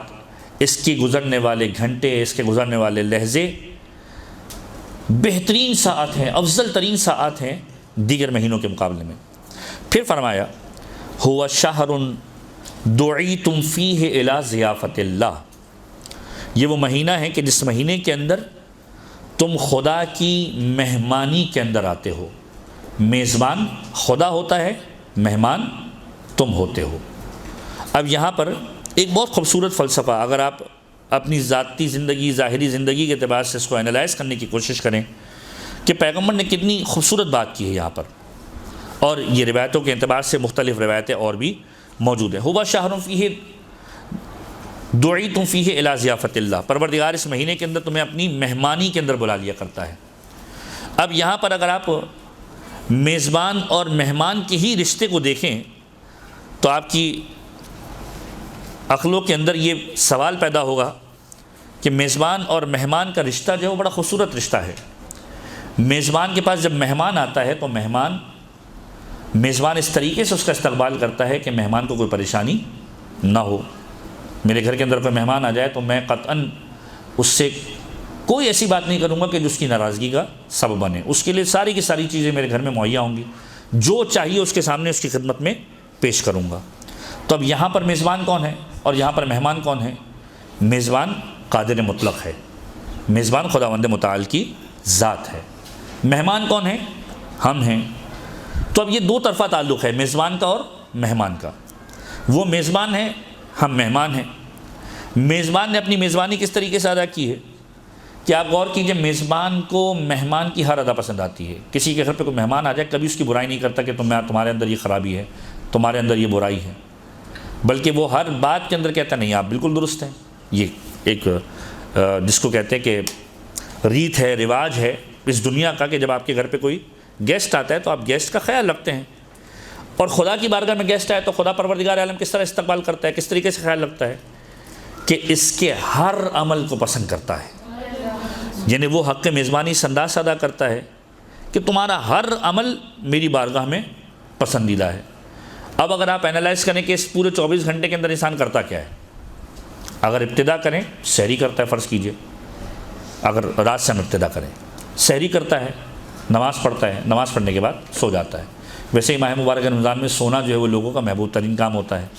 اور پھر دلیلیں بھی دی جاتی ہیں، اور دلیلیں بالکل درست ہیں، روایت کے جملے ہیں کہ اس مہینے کے اندر تو سونا بھی ثواب ہے، بالکل سونا ثواب ہے، بالکل درست کہہ رہے ہیں۔ اس مہینے کے اندر آرام کرنا بھی ثواب ہے، بالکل صحیح ہے، سانس لینا بھی ثواب ہے۔ تو انسان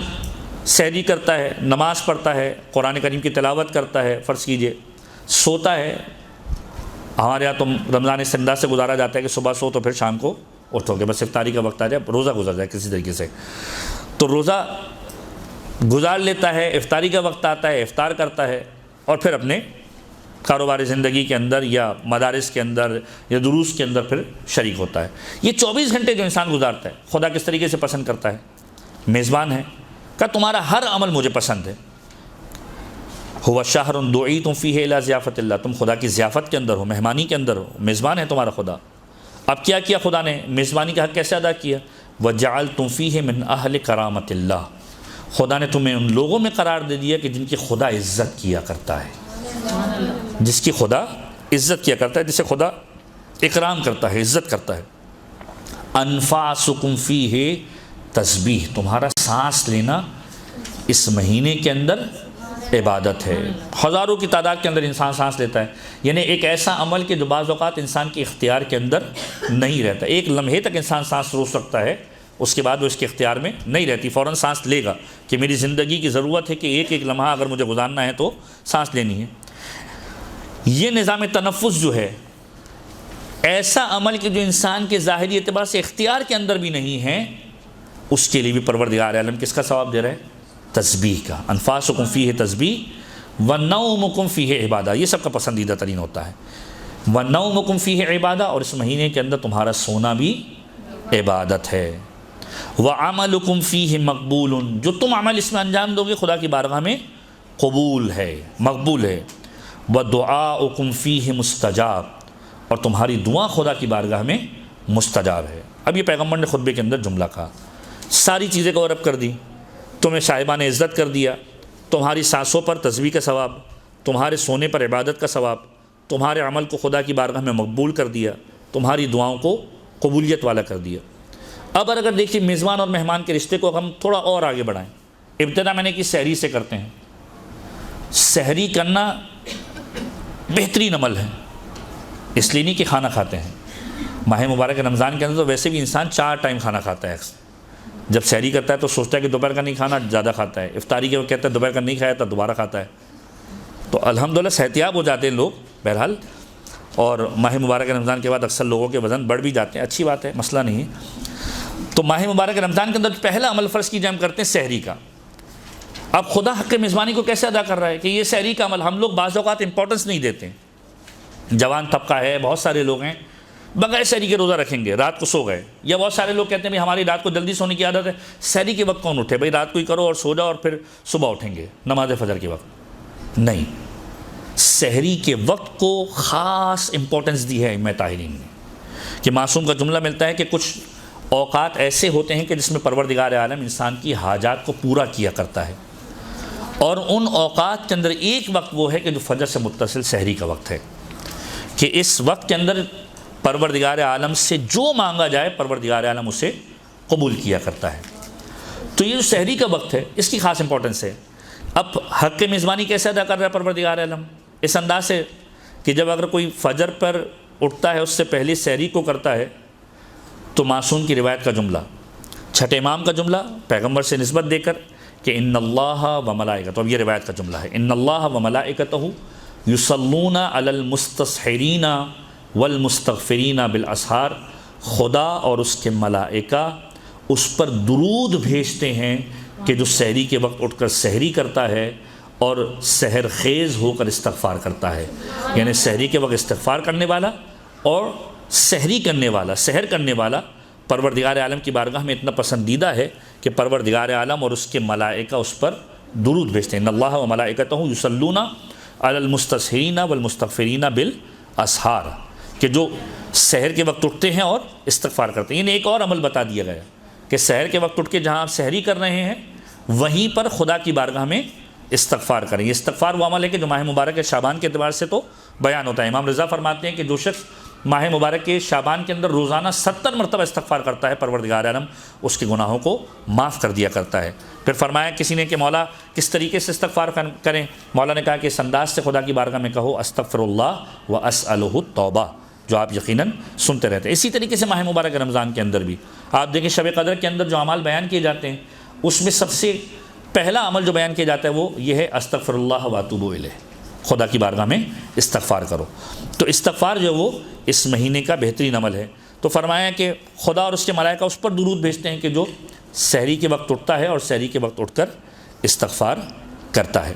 اب یہ دن کی ابتدا ہوئی، انسان نے نماز پڑھی۔ نماز کے بارے میں فرمایا کہ جو اس مہینے کے اندر نماز پڑھتا ہے دیگر مہینوں کے اندر 70 نمازوں کے برابر ثواب ملنے والا ہے۔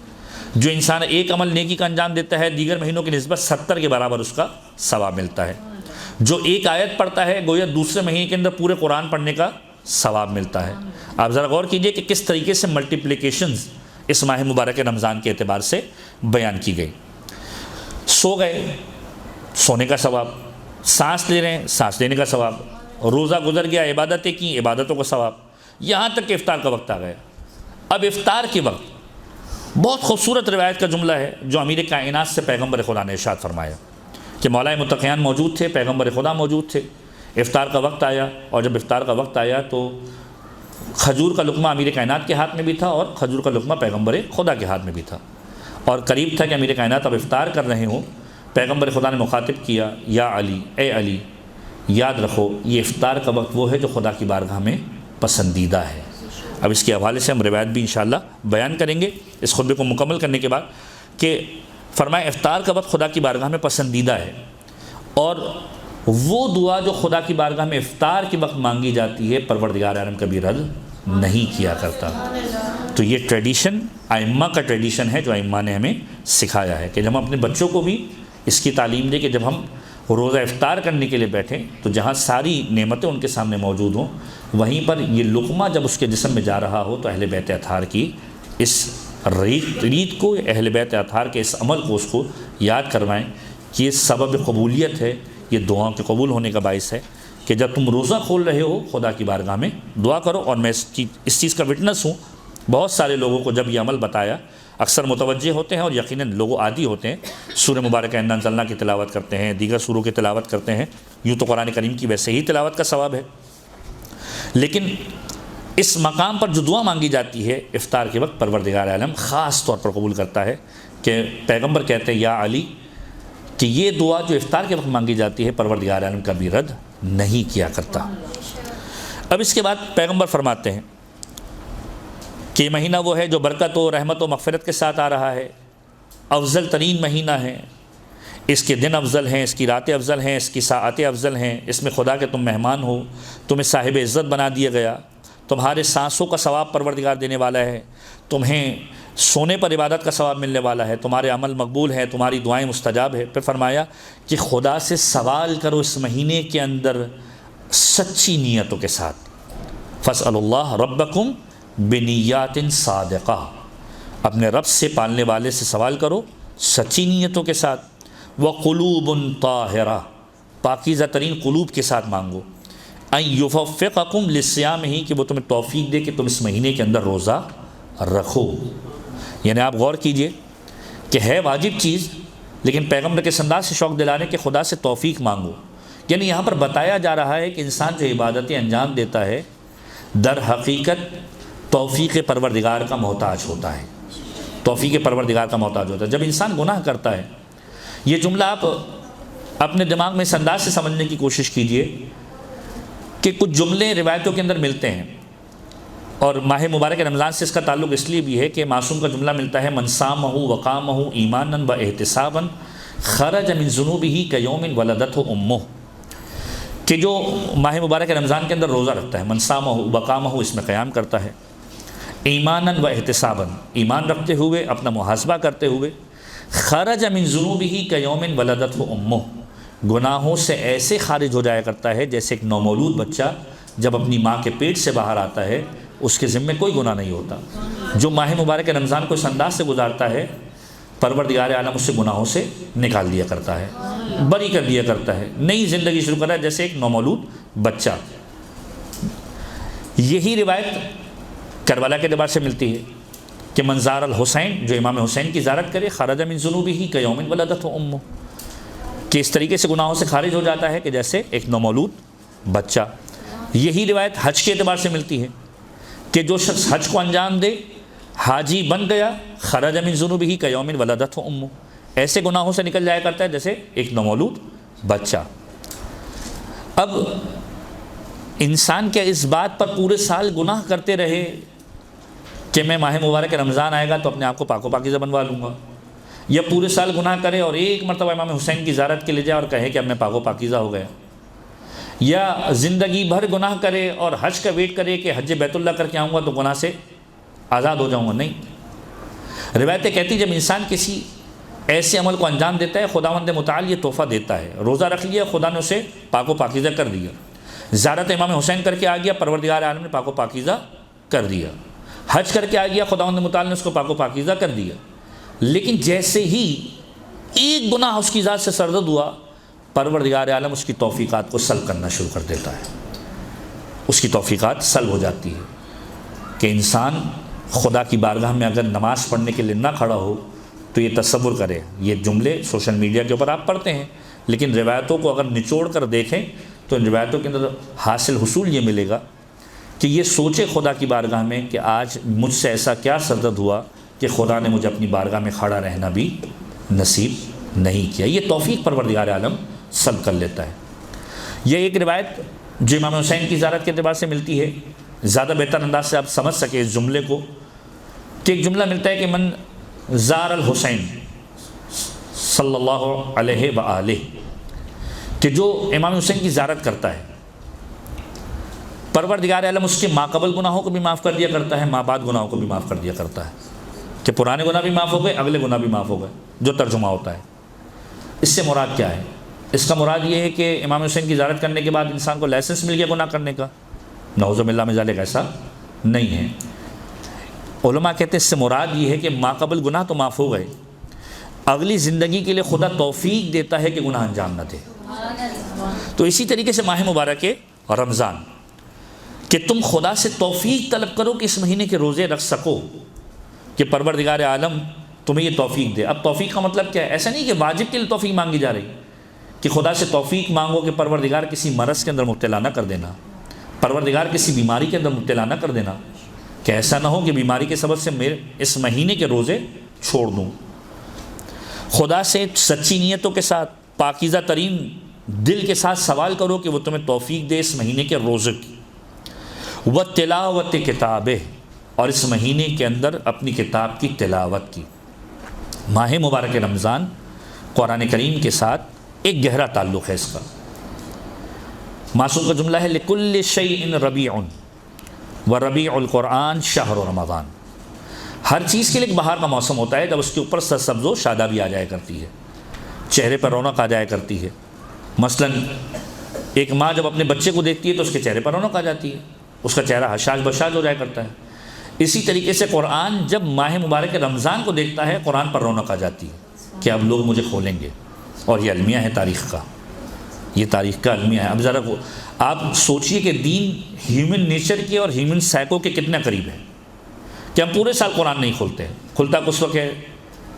اس وقت ہے کہ جب کسی بچی کی فرض کیجئے شادی ہو رہی ہوتی ہے تو سر پہ رکھا جاتا ہے، یا اس وقت کھولا جاتا ہے کہ جب استخارہ کیا جاتا ہے، یا اس وقت کھولا جاتا ہے جب کسی گھر میں ڈیتھ ہو جائے تو قرآن کریم کی تلاوت۔ ورنہ عمومی طور پر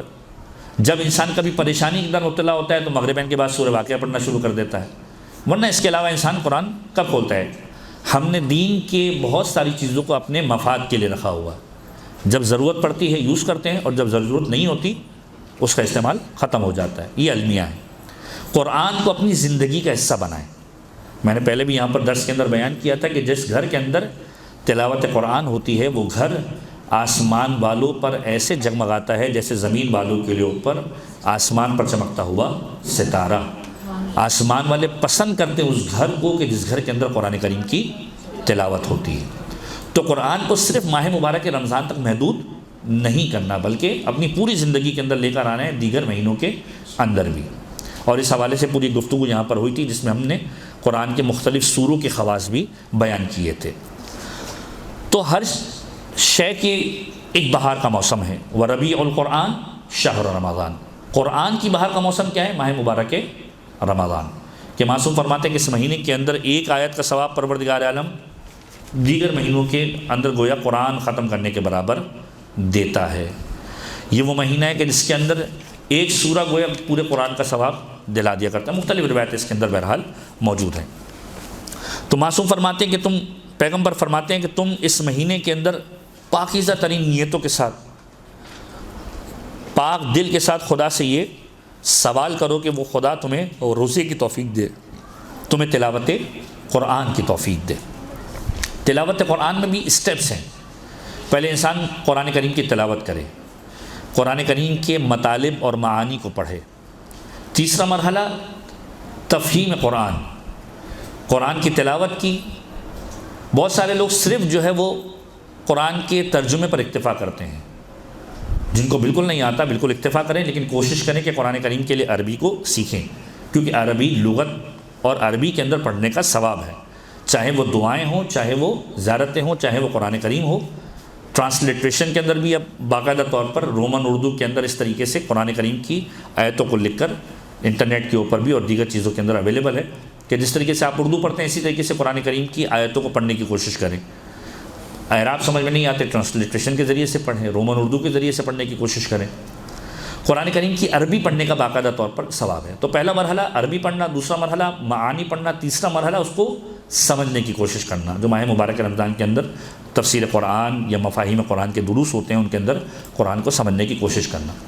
مفاہیم قرآن کو سمجھ کر چوتھا مرحلہ اس پر عمل کرنے کی کوشش کرنا۔ اور اس کے بعد پانچواں مرحلہ یہ ہے کہ انسان جب قرآن کو پڑھ لے، قرآن کے معنی کو دیکھ لے، اس کے مفہوم کو سمجھ لے، خود عمل کرنے لگے، اب اس کی ذمہ داری ہے کہ دوسرے لوگوں کو بھی دعوت دے، کہ خود قرآن کو سمجھ لیا، اب دوسرے لوگوں کو دعوت دو کہ وہ بھی قرآن کریم کی طرف آئیں اور اس پر عمل کرنے کی کوشش کریں۔ تو پیغمبر فرماتے ہیں کہ اس مہینے کے اندر خدا سے توفیق مانگو، روزے کی، تلاوت قرآن کی۔ اس کے بعد پھر فرمایا فَإِنَّ الشَّقِيَّ، شقی ہے وہ شخص، بدبخت ہے وہ شخص کہ جو اس مہینے کے اندر محروم ہو جائے خدا کی مغفرت سے۔ یہ پیغمبر کا جملہ، فَإِنَّ الشَّقِيَّ مَنْ حَرُمَ غُفْرَانَ اللَّهِ فِي هَذَا الشَّهْرِ الْعَظِيمِ، بدبخت ہے وہ کہ جو اس مہینے میں محروم ہو جائے خدا کی مغفرت سے۔ ایسا ہو ہی نہیں سکتا کہ یہ مہینہ آئے اور انسان مغفرت حاصل نہ کر پائے۔ اب یہاں پر ایک روایت کا جملہ کہ جو ماہ مبارک رمضان کے ذیل کے اندر بہت زیادہ وارد ہوئی ہے، اور وہ روایت یہ ہے کہ پیغمبر نے اس انداز سے ارشاد فرمایا، کعب بن عجرہ کی روایت ہے امال طوسی کے اندر بھی اور مناقب کے اندر بھی اور دیگر کتب کے اندر، کہ پیغمبر مدینہ کی مسجد کے اندر موجود تھے، ممبر کے قریب موجود تھے، ممبر پر پہلا قدم رکھا اور پیغمبر نے کہا وائے ہو اس پر اور ہلاکت ہو اس پر۔ دوسری سیڑھی پر قدم رکھا ممبر کی اور پھر کہا وائے ہو اس پر اور ہلاکت ہو اس پر۔ تیسری سیڑھی پر قدم رکھا اور پھر کہا وائے ہو اور ہلاکت ہو اس پر۔ جب پیغمبر نے خطبہ شروع کیا، خطبہ ختم کیا، اور جب خطبہ ختم کیا تو اصحاب نے سوال کیا، یا رسول اللہ آج سے پہلے ہم نے کبھی آپ کو نہیں دیکھا کہ آپ نے ممبر پر قدم رکھا ہو اور یہ کہا ہو کہ وائے ہو ہلاکت ہو۔ مختلف ضمن کے اندر مختلف جملوں کے ساتھ روایت 3-4 جگہ پر تذکرہ ہوئی۔ تو پیغمبر نے کہا کہ جب میں نے پہلی سیڑھی پر قدم رکھا تو جبریل امین تشریف لائے اور یہ جملہ کہا کہ ہلاکت ہو ایسے شخص کے لیے کہ جو زندگی کے اندر ماں باپ کو پالے اور اپنے آپ کو نہ بخشوا سکے۔ یعنی کتنا امپورٹنٹ ہے کہ انسان کی زندگی کے اندر ماں باپ ہوں اور وہ ماں باپ کے ذریعے سے اپنی جنت کا سبب پیدا کرے۔ انسان بعض اوقات محسوس کرتا ہے کہ ماں باپ خدا نہ خواستہ زندگی کے اندر مشکلات کا سبب ہیں، معصوم فرماتے ہیں کہ یہ تمہارے لیے جنت کا سبب ہے۔ فرمایا بدبخت ہے وہ کہ جس کے ماں باپ زندہ ہوں اور وہ ان کے ذریعے سے جنت کا ضامن نہ بن سکے، ماں باپ کے ذریعے سے جنت کو نہ کما سکے۔ تو جب جبرائیل نے یہ کہا کہ ہلاکت تو ایسے شخص کے لیے کہ جو اپنے ماں باپ سے محروم ہو جائے اور زندگی میں ماں باپ کی خدمت کر کے جنت کو واجب نہ کرا سکے، تو ہلاکت ایسے شخص کے لیے۔ پھر فرمایا کہ جب میں نے دوسرا قدم ممبر پہ رکھا تو جبرائیل امین نے جملہ کہا کہ یا رسول اللہ بدبخت ہے وہ شخص کہ جو آپ کا نام سنے اور آپ پر درود نہ پڑھے۔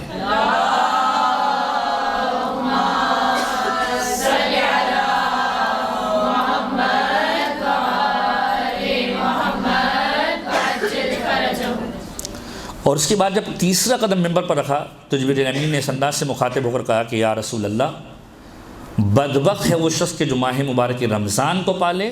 اور ماہ مبارک رمضان کے ذریعے سے اپنے آپ کو نہ بخشوا سکے۔ تو یہ وہ مہینہ ہے کہ جس مہینے کے اندر خاص طور پر تاکید ہے کہ اپنے آپ کو خدا کی بارگاہ میں معاف کرواؤ، یعنی گناہ کرنے کے بعد یہ دروازہ تمہارے لیے بند نہیں ہو گیا کہ اب تمہاری مغفرت نہیں ہو سکتی۔ پروردگار عالم قرآن کریم کے اندر سورہ زمر کے اندر ارشاد فرماتا ہے کہ اے وہ لوگ کہ جنہوں نے اپنے نفسوں پر ظلم کیا، تم خدا کی رحمت سے مایوس نہ ہو، کہ جنہوں نے اپنے نفسوں پر ظلم کیا خدا کی رحمت سے مایوس نہ ہو۔ لا تقنطوا من رحمت اللہ فإن اللہ یغفر الذنوب جميعا، کہ خدا کی رحمت سے مایوس نہ ہونا۔ لا تقنطوا من رحمت اللہ فإن اللہ یغفر الذنوب جميعا، خدا تمہارے تمام گناہوں کو معاف کرنے والا ہے۔ تو یہ روایت بہت زیادہ بیان کی جاتی ہے جو تاریخ کے اندر ماہ مبارک رمضان کے ذیل کے اندر آتی ہے کہ جو ماہ مبارک رمضان کو پالے اور اپنے آپ کو نہ بخشوا سکے پروردگار عالم کی بارگاہ میں بدبخت ہے، اس کے لیے ہلاکت ہے۔ یہاں تک کہ روایت کے جملے اس انداز سے میں ملتے ہیں کہ معصوم فرماتے ہیں کہ بدبخت ہے وہ شخص کہ جو اپنے آپ کو ماہ رمضان میں نہ بخشوا سکے، اور پھر فرمایا کہ اگر کوئی شخص محروم ہو جائے تو وہ انتظار کہے روز عرفہ کا،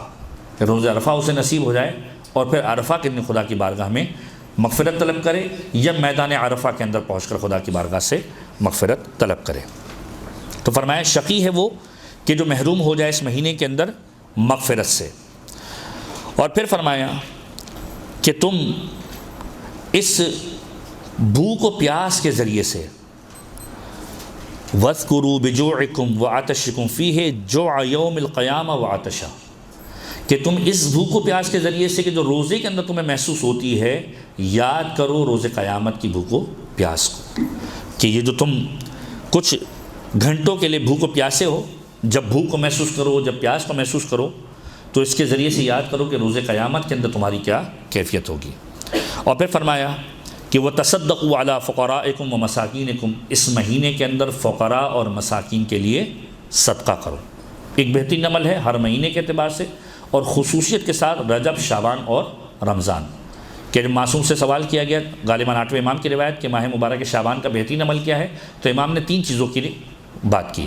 پہلا فرمایا روزہ رکھنا، دوسرا فرمایا استغفار کرنا، اور پھر تیسرا فرمایا اس مہینے کے اندر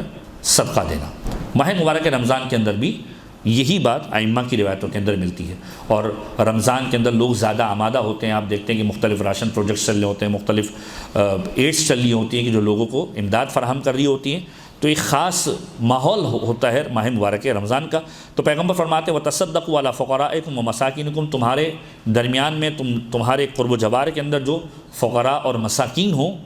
ان کو صدقہ دو، یعنی ان کے ساتھ نیکی کرو۔ وَوَقِّرُوا كِبَارَكُمْ، اور توقیر کرو اپنے بزرگوں کی، احترام کرو اپنے بزرگوں کا۔ وَارْحَمُوا صِغَارَكُمْ، رحم کرو اپنے چھوٹوں پر۔ وَصِلُوا أَرْحَامَكُمْ، اور اپنے رشتہ داروں کے ساتھ صلہ رحم کرو۔ یہ امپورٹنٹ ترین نقطہ ہے آج کے معاشرے کا، نہ فقط ماہ مبارک رمضان کے اعتبار سے بلکہ دیگر روایتوں کے اندر جملہ ملتا ہے کہ انسان صلہ رحم کو اپنا شعار بنائے۔ آج کے دور کے اندر سب سے زیادہ جو پرابلم ہے، آپ دیکھتے ہیں کوئی شخص 20 سال کے اندر ہے، کوئی 25 سال کے اندر ہے، کوئی 30 سال کے اندر، طبعی موت، میں نہیں کہتا کوئی خدا شہید ہو گیا، وہ بات الگ ہے، کوئی ایسا ہوتا ہے کہ جو ہم دیکھتے ہیں کہ آپ کو ہر روز کوئی نہ کوئی ایک انفارمیشن اور اطلاع آتی ہے کہ فلاں شخص 40 سال کی عمر میں مر گیا، فلاں شخص 35 سال کی عمر میں مر گیا۔ وجہ کیا ہوتی ہے؟ دیگر لوازمات اپنی جانب ہوں گے، بیماری اپنی جانب ہوگی،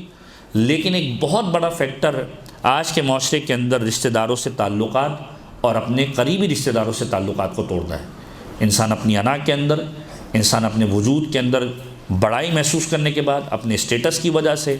اپنے رشتہ داروں سے تعلقات کو توڑ دیا کرتا ہے، اور یہ وہ عمل ہے کہ جس کی بہت زیادہ تاکید کی ہے۔ پیغمبر کے پاس ایک شخص آیا، کہا پیغمبر نصیحت فرمائیے۔ پیغمبر نے کہا جو تم سے تعلق توڑے تم اس سے تعلق جوڑو، جو تم پر ظلم کرے تم اسے معاف کرو۔ جو تمہیں محروم کرے تم اسے عطا کرو۔ تو یہ وہ عمل ہے کہ جو پیغمبر نے بہت زیادہ تاکید کی ہے کہ ایک شخص پیغمبر کے پاس آیا۔ اب یہ بھی معاشرے کا ایک المیہ ہے کہ بعض اوقات انسان کوشش کرتا ہے صلہ رحم کرنے کی، رشتہ داروں سے تعلقات کو بحال کرنا شروع کرتا ہے، لیکن وہ سامنے سے رشتہ داروں کے رویے کی وجہ سے، ان کے بیہیویئر کی وجہ سے پریشان ہو جاتا ہے، اور پھر کہتا ہے کہ مجھے یہ کام کرنا ہی نہیں ہے۔ یہی سوال لے کر پیغمبر خدا کے پاس ایک شخص آیا کہ یا رسول اللہ، میں لوگوں سے، رشتہ داروں سے صلہ رحم کرتا ہوں، اور جب صلہ رحم کرتا ہوں تو وہ لوگ اس کا ناجائز فائدہ اٹھاتے ہیں، اس کے باوجود بدتمیزی کرتے ہیں، اس کے باوجود مجھ سے برائی سے پیش آتے ہیں، اس کے باوجود برا رویہ رکھتے ہیں۔ اب میں سوچوں کہ اب میں ان کو چھوڑ دوں۔ تو پیغمبر نے بڑا خوبصورت جملہ کہا کہ یاد رکھ، اگر تو انہیں چھوڑ دے گا خدا تجھے چھوڑ دے گا، اگر تو انہیں چھوڑ دے گا خدا تجھے چھوڑ دے گا، اور اگر تو نے تعلق کو برقرار رکھا، تو نے اپنی ایفرٹ اور کوشش کو کیا، تو یاد رکھ کوئی تیری پشت کے اوپر موجود ہو نہ ہو، پروردگار موجود ہوگا۔ تو انسان اپنی انا کو، اپنی اکڑ کو، اپنی ذات کو بالائے طاق رکھے، اور یہ دیکھے کہ میرا پروردگار اور اہل بیت کس میں خوش ہیں۔ اگر ابھی تک تعلق نہیں ہے، کم سے کم اتنا تعلق رکھے کہ سلام دعا کی حد تک تعلق کر لے۔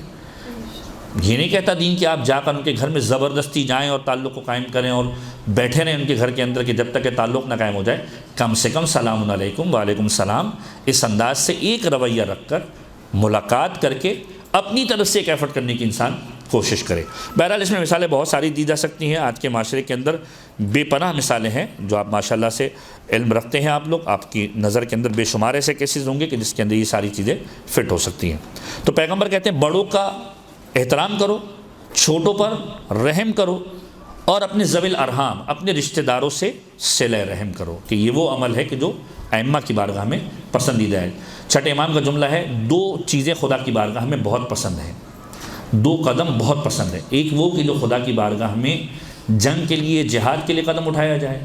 اور دوسرا وہ قدم کہ جو رشتہ داروں سے تعلق کو بحال کرنے کے لیے اٹھایا جائے، پروردگار کو بہت پسند ہے۔ پھر فرمایا وَاحْفَظُوا أَلْسِنَتَكُمْ، کہ بڑوں کا احترام، چھوٹوں کو رحم سے پیش آؤ، صلہ رحم کرو، اپنی زبان کی حفاظت کرو۔ انسان پورے روزے کا بیڑا غرق کر دیتا ہے اپنی زبان کی وجہ سے۔ پیغمبر کے پورا واقعہ تاریخ نے لکھا ہے، پیغمبر کے پاس، پیغمبر ایک جگہ سے گزر رہے تھے، ایک خاتون کو دیکھا کہ اپنے پڑوسیوں کے ساتھ بد زبانی سے پیش آ رہی ہے۔ پیغمبر نے کہا کہ تم کھانا کیوں نہیں کھا لیتی؟ کہا یا رسول اللہ میرا روزہ ہے۔ کہا یہ روزہ رہا کہا؟ یہ روزہ فقط پیٹ کا روزہ نہیں ہے کہ انسان جو ہے وہ بھوک و پیاس سے بچے، بلکہ یہ روزہ تمام اعضاء و جوارح کا روزہ ہے۔ انسان کی آنکھ گناہوں سے بچے، انسان کے ہاتھ گناہوں سے بچے، انسان کے قدم گناہوں کی جانب نہ اٹھے، انسان کے وجود کا ایک ایک ذرہ اس انداز سے روزہ رکھ رہا ہو کہ حرام خدا سے بچ رہا ہو۔ تو واحفظ السنتکم، اپنی زبان کو محفوظ رکھو۔ انسان کی زبان آج کے دور کے اندر وہ بدترین چیز بنتی جا رہی ہے کہ جو اس کو لوگوں کے سامنے بھی خراب کر رہی ہے، خدا کے سامنے بھی خراب کر رہی ہے، کہ انسان کی زبان نہ قابو میں رہتی ہے، نہ اس کے کنٹرول میں رہتی ہے، اور نتیجتاً خدا کی بارگاہ میں بھی شکوہ کرتی ہے۔ تو اپنی زبان پر، اپنی زبان کی حفاظت کرو۔ اور پھر فرمایا کہ اس جانب نگاہ نہ کرو اپنی آنکھوں کے ذریعے سے کہ جو خدا نے حلال قرار نہ دی ہے۔ ماہ مبارک رمضان کے اندر تمہاری آنکھیں بھی حجاب اس انداز سے کریں کہ اپنی آنکھوں کو نیچے رکھو، ان چیزوں کی طرف نہ بڑھاؤ کہ جن کی طرف نگاہ کرنا حلال نہیں ہے، اور ان چیزوں کو نہ سنو جو خدا نے تمہارے لیے حرام کی ہیں۔ اپنے کانوں کو ان چیزوں سے بچاؤ کہ جن کا سننا جو ہے وہ تمہارے لیے حرام ہے۔ یعنی موسیقی، انسان ماہ مبارک رمضان کے اندر، اب یہ بھی معاشرے کا ایک المیہ ہے کہ پورے سال گانے سنتا ہے اور پھر اس مہینے کے اندر آ کر قرآن لگا لیتا ہے ان گاڑیوں کے اندر، جن گاڑیوں کے اندر باقاعدہ طور پر بڑی بڑی آوازوں کے ساتھ جو ہے وہ پورے سال گانے چل رہے ہوتے ہیں۔ ماہ مبارک رمضان میں قرآن کریم آ جاتا ہے، پھر ماہ مبارک محرم میں نوحے آ جاتے ہیں، رجب شعبان میں قصیدے آ جاتے ہیں۔ تو بقیہ جتنے مہینے بچ گئے، ان مہینوں کے اندر شریعت نے کسی قسم کی کوئی ریلیکسیشن نہیں دی ہے کہ آپ کو گانے سننے یا قوالی سننے یا دیگر چیزوں کی سننے کی اتھارٹی مل گئی۔ اگر اہل بیت کے چاہنے اور ماننے والے ہیں تو یہ قرآن کریم، یہ قصیدے، یہ مجلسیں اور یہ نوحے پورے سال پھر آپ کی گاڑی میں ہونے چاہیے اور آپ کے گھروں کے اندر بھی ہونے چاہیے۔ تو پیغمبر اس خطبے کے اندر ارشاد فرما رہے کہ نہ نظریں اٹھاؤ حرام خدا کی طرف، نہ تمہارے کان کسی حرام خدا کو سنیں۔ اور پھر فرمایا کہ یاد رکھو یتیموں کے اعتبار سے خاص خیال رکھنا۔ تمہارے پاس کوئی یتیم آئے تو خالی ہاتھ نہ جائے، اس سے مہربانی سے پیش آنا، اور پھر خدا کی بارگاہ میں اپنے ذنوب کی، اپنے گناہوں کی توبہ کرو۔ اب پیغمبر اس خطبے کے اندر اس انداز سے متوجہ کر رہے ہیں کہ اس مہینے کے اندر تم خدا کی بارگاہ میں اس انداز سے توبہ کرو کہ وَارْفَعُوا إِلَيْهِ أَيْدِيكُمْ بِالدُّعَاءِ فِي أَوْقَاتِ صَلَاتِكُمْ، اپنے ہاتھوں کو نماز کے اوقات کے وقت اس کی بارگاہ میں دعا کے لیے بلند کرو۔ کیوں؟ جیسا کہ میں نے بیان کیا، افطار کا وقت، اسی لیے کہ ہر نماز کا وقت، فرمایا فَإِنَّهَا أَفْضَلُ السَّاعَاتِ، کہ نماز کا وقت وہ بہترین اور فضیلت والا وقت ہوا کرتا ہے، يَنظُرُ اللَّهُ عَزَّ وَجَلَّ، پروردگار دیکھا کرتا ہے اس لحظے کے اندر، فیہا بالرحمت علی عبادہ، رحمت کے ساتھ اپنے بندوں کی جانب دیکھا کرتا ہے۔ تو جب نماز کا وقت آئے تو پروردگار عالم کی بارگاہ میں دعاؤں کے لیے ہاتھ اٹھاؤ، یجیبہم، خدا جواب دیتا ہے، اذا ناجوہ، جب تم اس سے مناجات کرتے ہو، اذا نادوہ، جب تم اس سے ندا دیتے ہو، اس سے پکارتے ہو، ویستجیب لہم اذا دعوہ، اور وہ جواب دیتا ہے کہ جب تم اسے پکارتے ہو۔ تو یہ مہینہ وہ مہینہ ہے کہ جس مہینے کے اندر پروردگار چاہتا ہے کہ تم اس کے قریب آؤ۔ اے لوگو، تمہارے نفس تمہارے اعمال کے ساتھ خدا کی بارگاہ میں پہنچیں گے، تو اس نفس کو استغفار کے ساتھ خدا کی بارگاہ میں پہنچاؤ، اور یاد رکھو چھوٹا سا بھی اگر کرو تو خدا کی بارگاہ میں ضرور کرو، اور خدا کی بارگاہ میں طویل سجدے کرو۔ یاد رکھو پروردگار عالم نے اس انداز سے ذکر کیا ہے اور اپنی عزت کی قسم کھائی ہے کہ وہ نماز پڑھنے والوں پر، سجدہ کرنے والوں پر عذاب نہیں کرے گا۔ اس مہینے کے اندر نماز اور سجدہ گزاری پروردگار عالم کی بارگاہ میں زیادہ کرو۔